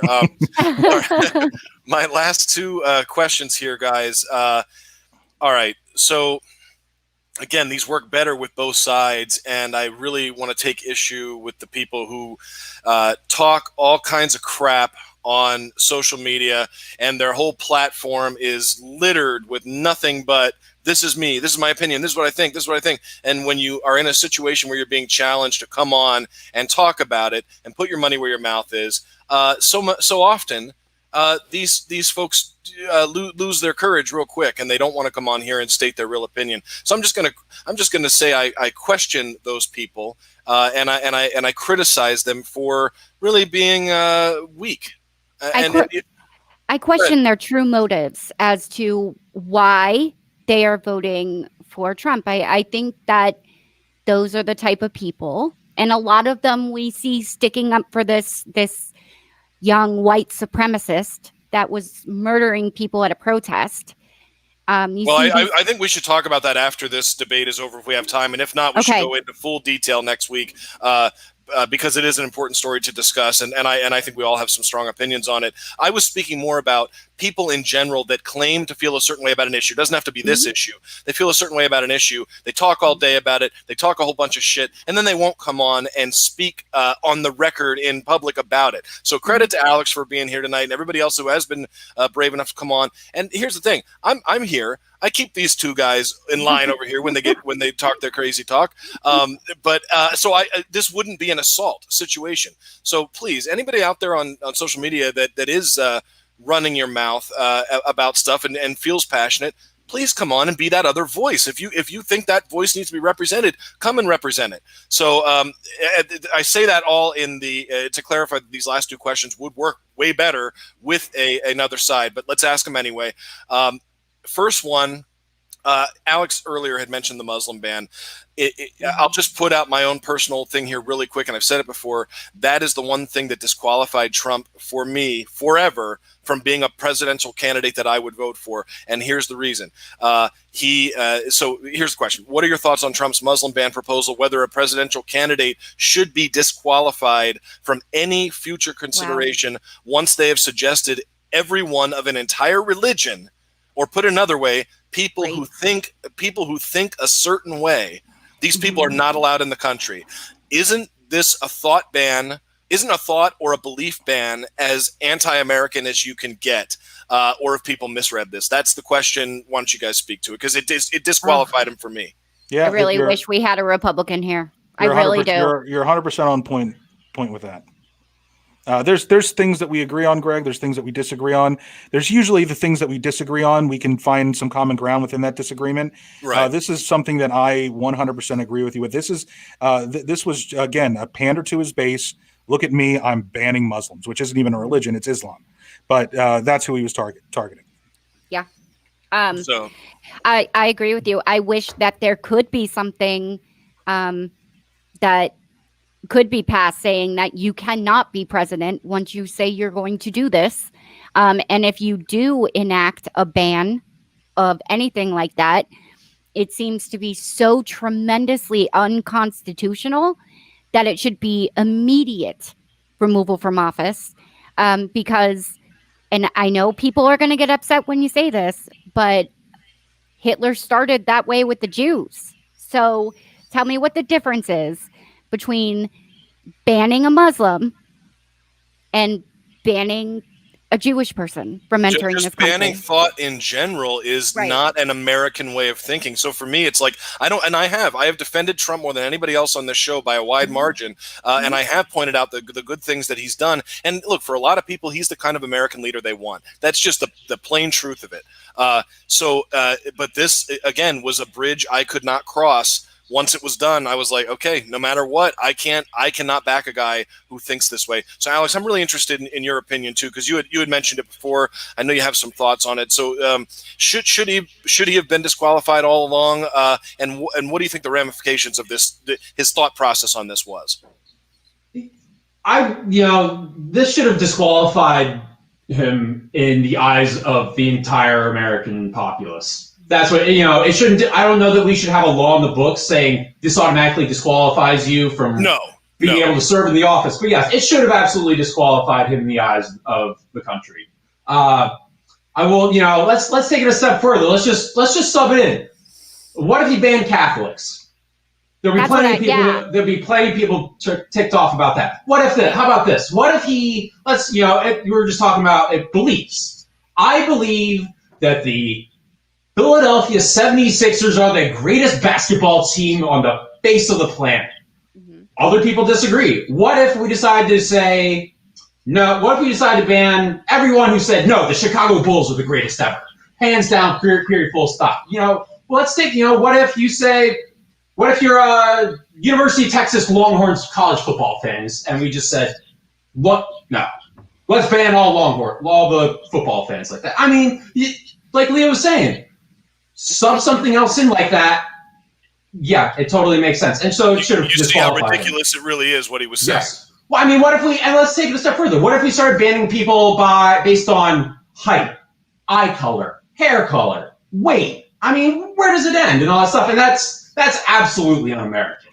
It ends in genocide. I mean, really, that's my point. Taken to the absolute extreme endpoint, yes, it will. Absolutely, it ends in genocide, and I admit for it, anybody who says that, well, that's not going to happen here.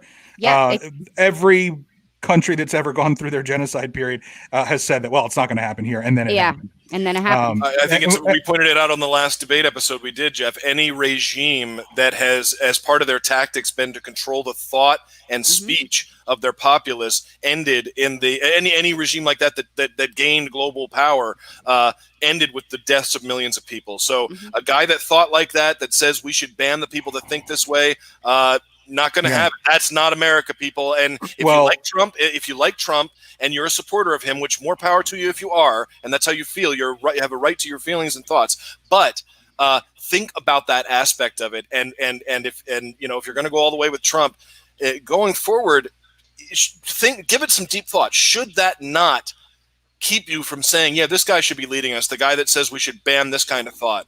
I mean, that's all I'll say about it. Well, also, and then this is the last thing I'll say on this, because I want to try and keep this to under 2 hours. The goal of every White Horse. We're going to make it this time. We might. We might. So let's go to Joe Rogan later. Come on, guys. 3-4 hours. So the last thing that I want to say on this is it's very simple. In this country, whether you're right, left, or in the middle, we have the right to worship any religion and practice any religion we want to, right? There is a large portion of this country that says, yeah, but only if it's Christianity. The way our country is set up allows us, whether we are practicing Islam, Judaism, Catholicism, Christianity, or whatever ridiculous cult that we want to practice with, we have that right to do that, and all of them should be given an equal playing field to worship and practice, as long as it doesn't affect other people's lives exactly how they want to, right?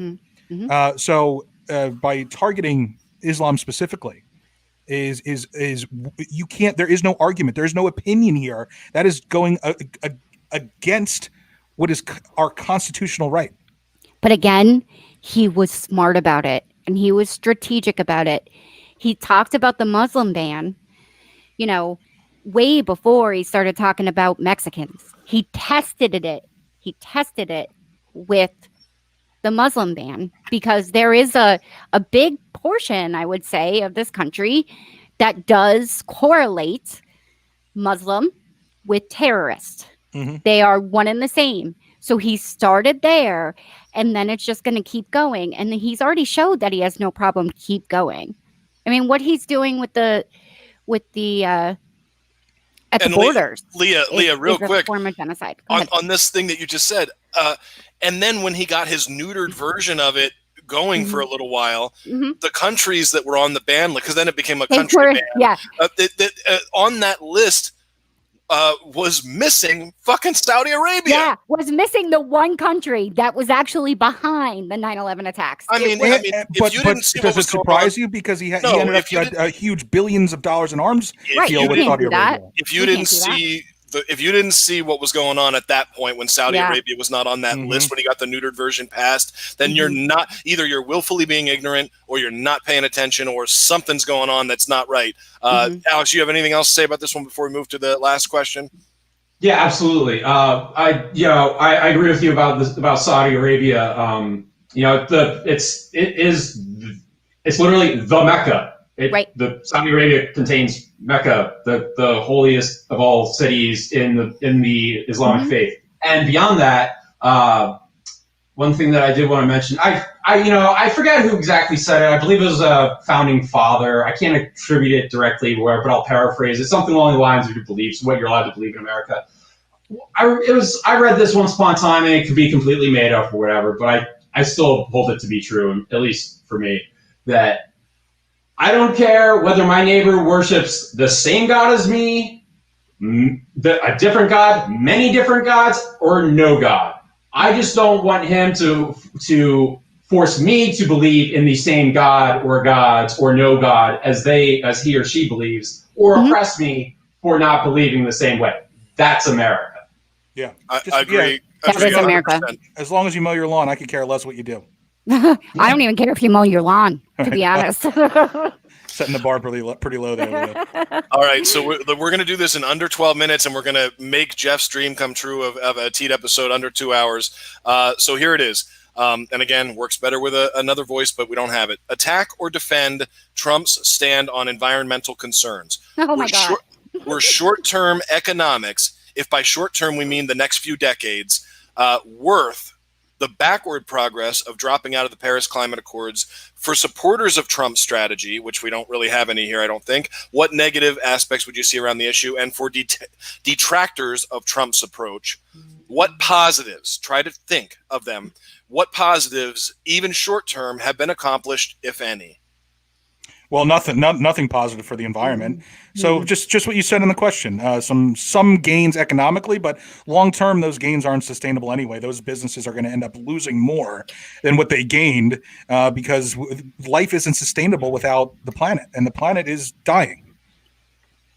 He's also rolled back FDA regulations in this whole environmental thing to bring back the farming industry, and it did for a while. But now there's recalls on stuff left and right, and the farmers are getting hit all over again. So his policy backfired in his face. There is no benefit. I am what you would call a three-party or a three-issue voter: gun control, abortion, and the environment. So I will never vote for a Republican simply because of that. So I think that sums up my stance. Alex, thoughts? Yeah, definitely. So, Donald Trump, he touted that he was going to bring back coal. He was going to bring coal jobs back, and coal was already economically unviable. It was not competitive in energy markets for years before Donald Trump came into office. Cheap natural gas has supplanted coal as a fossil fuel to burn to generate electricity in America. So coal, whether you like it or not, it's already on the way out the door. Unless all of a sudden we just stop fracking in this country entirely and natural gas prices spike through the roof, coal's not coming back. And that was one big thing that he did champion. On the idea of backward progress as a result of dropping out of the Paris Climate Accords, one of the biggest, beyond the economic or the environmental impacts of that and the sustainability of the planet with a continuously growing population and everything, by pulling out of the Paris Climate Accords and signaling that, Donald Trump began to seed an entire new industry of non-outsourceable jobs here in America and elsewhere around the world we could put millions upon millions of Americans to work deploying solar panels, wind turbines, geothermal plants, also building out new electrical grid lines to connect all these new sources of energy into the grid to get the power where the people are and everything like that. Good paying jobs. Yes, good paying jobs that cannot be outsourced. And furthermore, he is seeding this one of the economies of the future.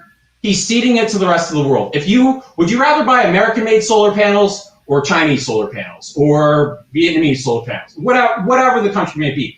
We need to do that here in America. And Donald Trump pretty much just handed a giant economic opportunity to the rest of the world and said, you know what? In the game of the tortoise and the hare, we're just going to be the hare and kick back. You're just going to sit on the sideline. Eventually, the rest of the world will catch up and pass by us if we're not willing to embrace economies of today and tomorrow. Yeah, great points. Growing up in a coal area, I grew up in Northeast Pennsylvania. My grandparents were coal miners. I can tell you that was how he won in a lot of those areas.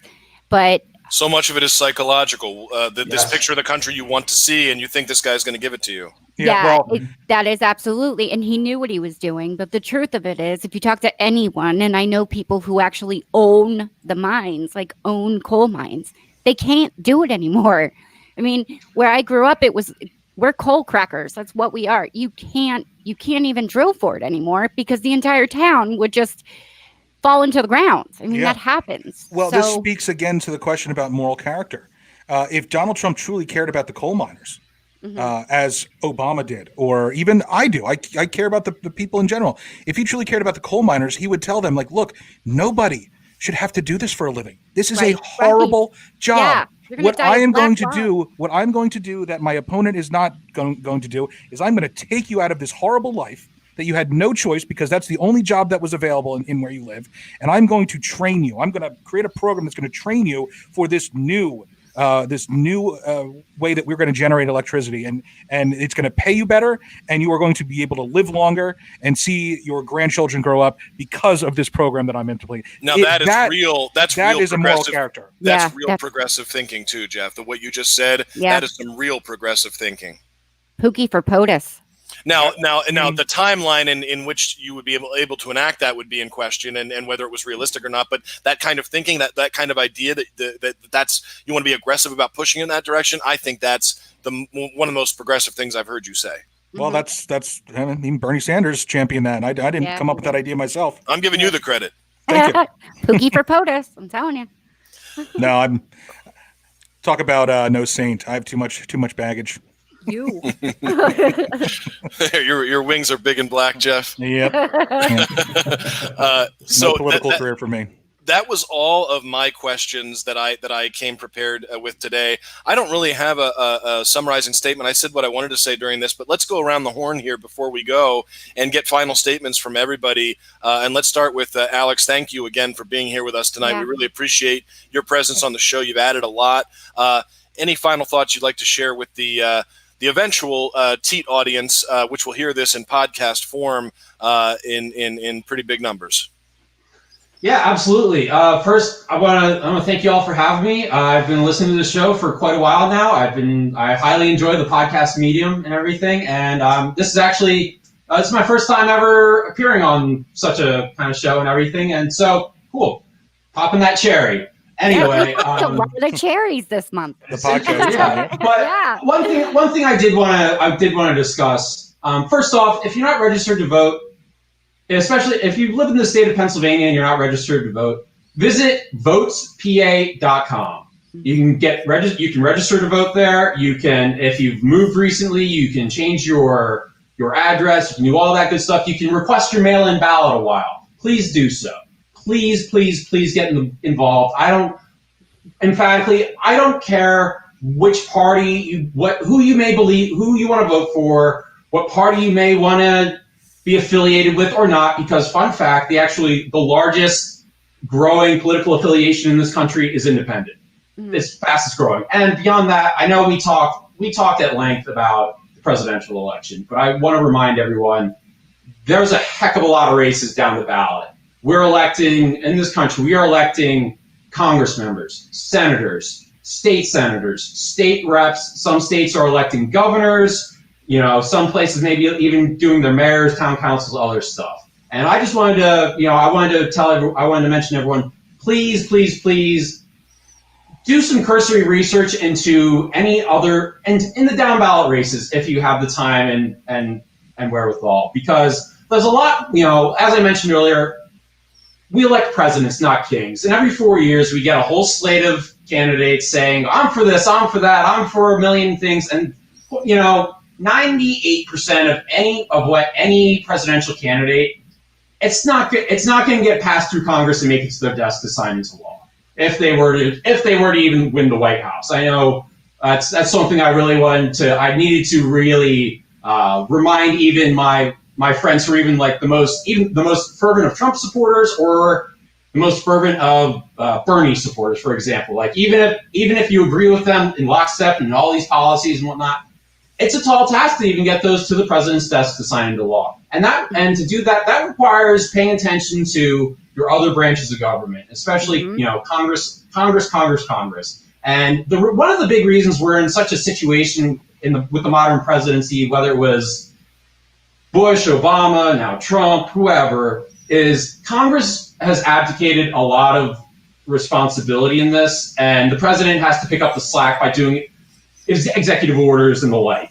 Congress could pass immigration reform, but they don't, because nobody wants to either side doesn't want to get dinged with whatever mud could be thrown at them.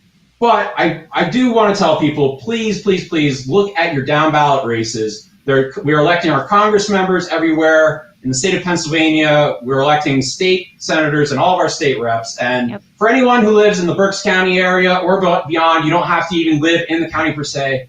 As Jeff mentioned at the top of the show, I'm a member of the local chapter of the Democratic Party, the Berks County Democratic Party. If you want to get more involved, if you want to learn about our candidates, please visit berksdems.org. Check out the 2020 candidates page. And I just want to give a quick plug to our candidates: Madeline Dean, Chrissy Houlihan, Gary Wegman, all for U.S. Congress. And also down the line, our state candidates were elected. Our Attorney General, Josh Shapiro, is up for re-election. Our Pennsylvania Treasurer, Joe Torsella, is up for re-election. There's an open race for the Auditor General position. And beyond that, I want to give a shout out to our state senator, our OG gal, Judy Schwenk, who represents the city of Reading and the Kenhorst areas, who actually spearheaded the effort to get no excuse mail-in ballots passed last year to go into effect for this year, even before the coronavirus pandemic ever hit. And also, I just want to give a quick plug: Graham Gonzalez for PA House 5, Taylor Picone for the 125th, 124th, I should say, sorry, Mark Rossi for 126th, Manny Guzman. We're probably going to elect the first Latino state representative from the city of Reading this year with Manny Guzman. Also, Kelly McDonough for PA 129, Lamar Foley for the 130th, and Michael Bleeker for the 187th. It is quite honestly the best slate of state rep candidates in my entire voting lifetime, I must say. Five of our 7 or 8 candidates are all under the age of 40. We have, as I mentioned, Latinos, we have women, we have veterans, we have LGBT members, we have a wide, diverse range of representation, and they're great candidates. I may be a little biased, but that's just me saying so. Please, please, please get involved. Find a campaign. If you can't work on behalf of everyone, if you only got $10, pick one, get involved, learn more, and start small. You don't have to know everything about every race everywhere across this nation, but find something local in your area that matters to you, even if it's just a topic in the candidate. And if a candidate's not talking about it, ask them about it. Get involved and participate in democracy, because that's how this country is designed to work. Thank you all. Alex, I want to say that was very impressive. You got a lot of shit in there. That was me and my co-host Ricky host a wrestling podcast on this network, and you, sir, just that was like a wrestling promo level. It was pitch there that you did. So props to you on that. Anyway, Jeff, we're not going to get it done. We just about made it. But sorry, guys. No, you're good. You're good, buddy. We talk just as much. We round down under the time we shoot for. Right. Exactly. So if it's 2.5 hours, it's still an hour and 59 minutes in our mind. I have a quick website I want people to go to. Go to, if you are a Democrat, you want to go to helptherebellion.com. Check that out. It's for across the nation, getting progressives elected, but nationwide. It'll go towards your state.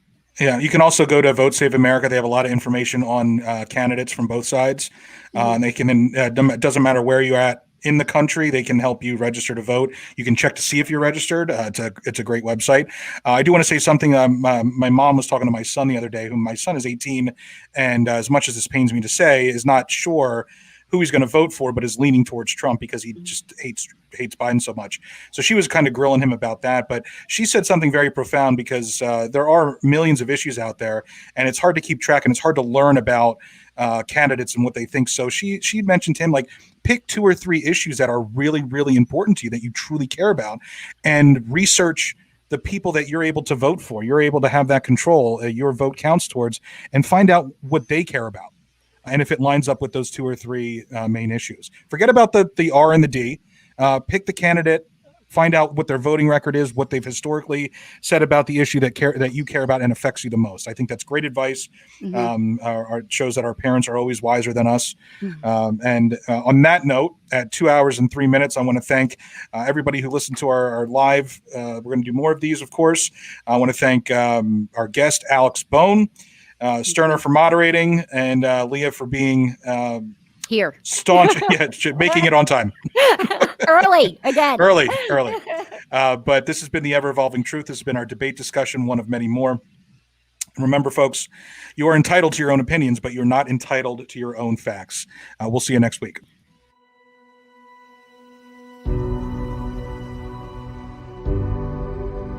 The role of social media in the 2020 election has come under scrutiny as bipartisan voices have sought to address the spread of disinformation on their platforms. For Sleepy Joe, he doesn't even know where he is, what he's doing. Let me take this moment to say something we don't say nearly enough. When we lift up the women of our country, we lift up the children of our country. One of the great accomplishments of this administration is after Democrats like Representative Yoho put his finger in my face. He called me disgusting. The Republican Party is the pro-America party.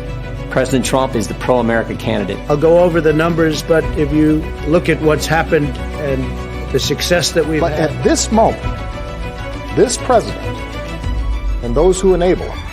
Tensions came to a fiery head on the Democratic debate stage and failed to protect the American people. Our great nation is now living in an unprecedented moment.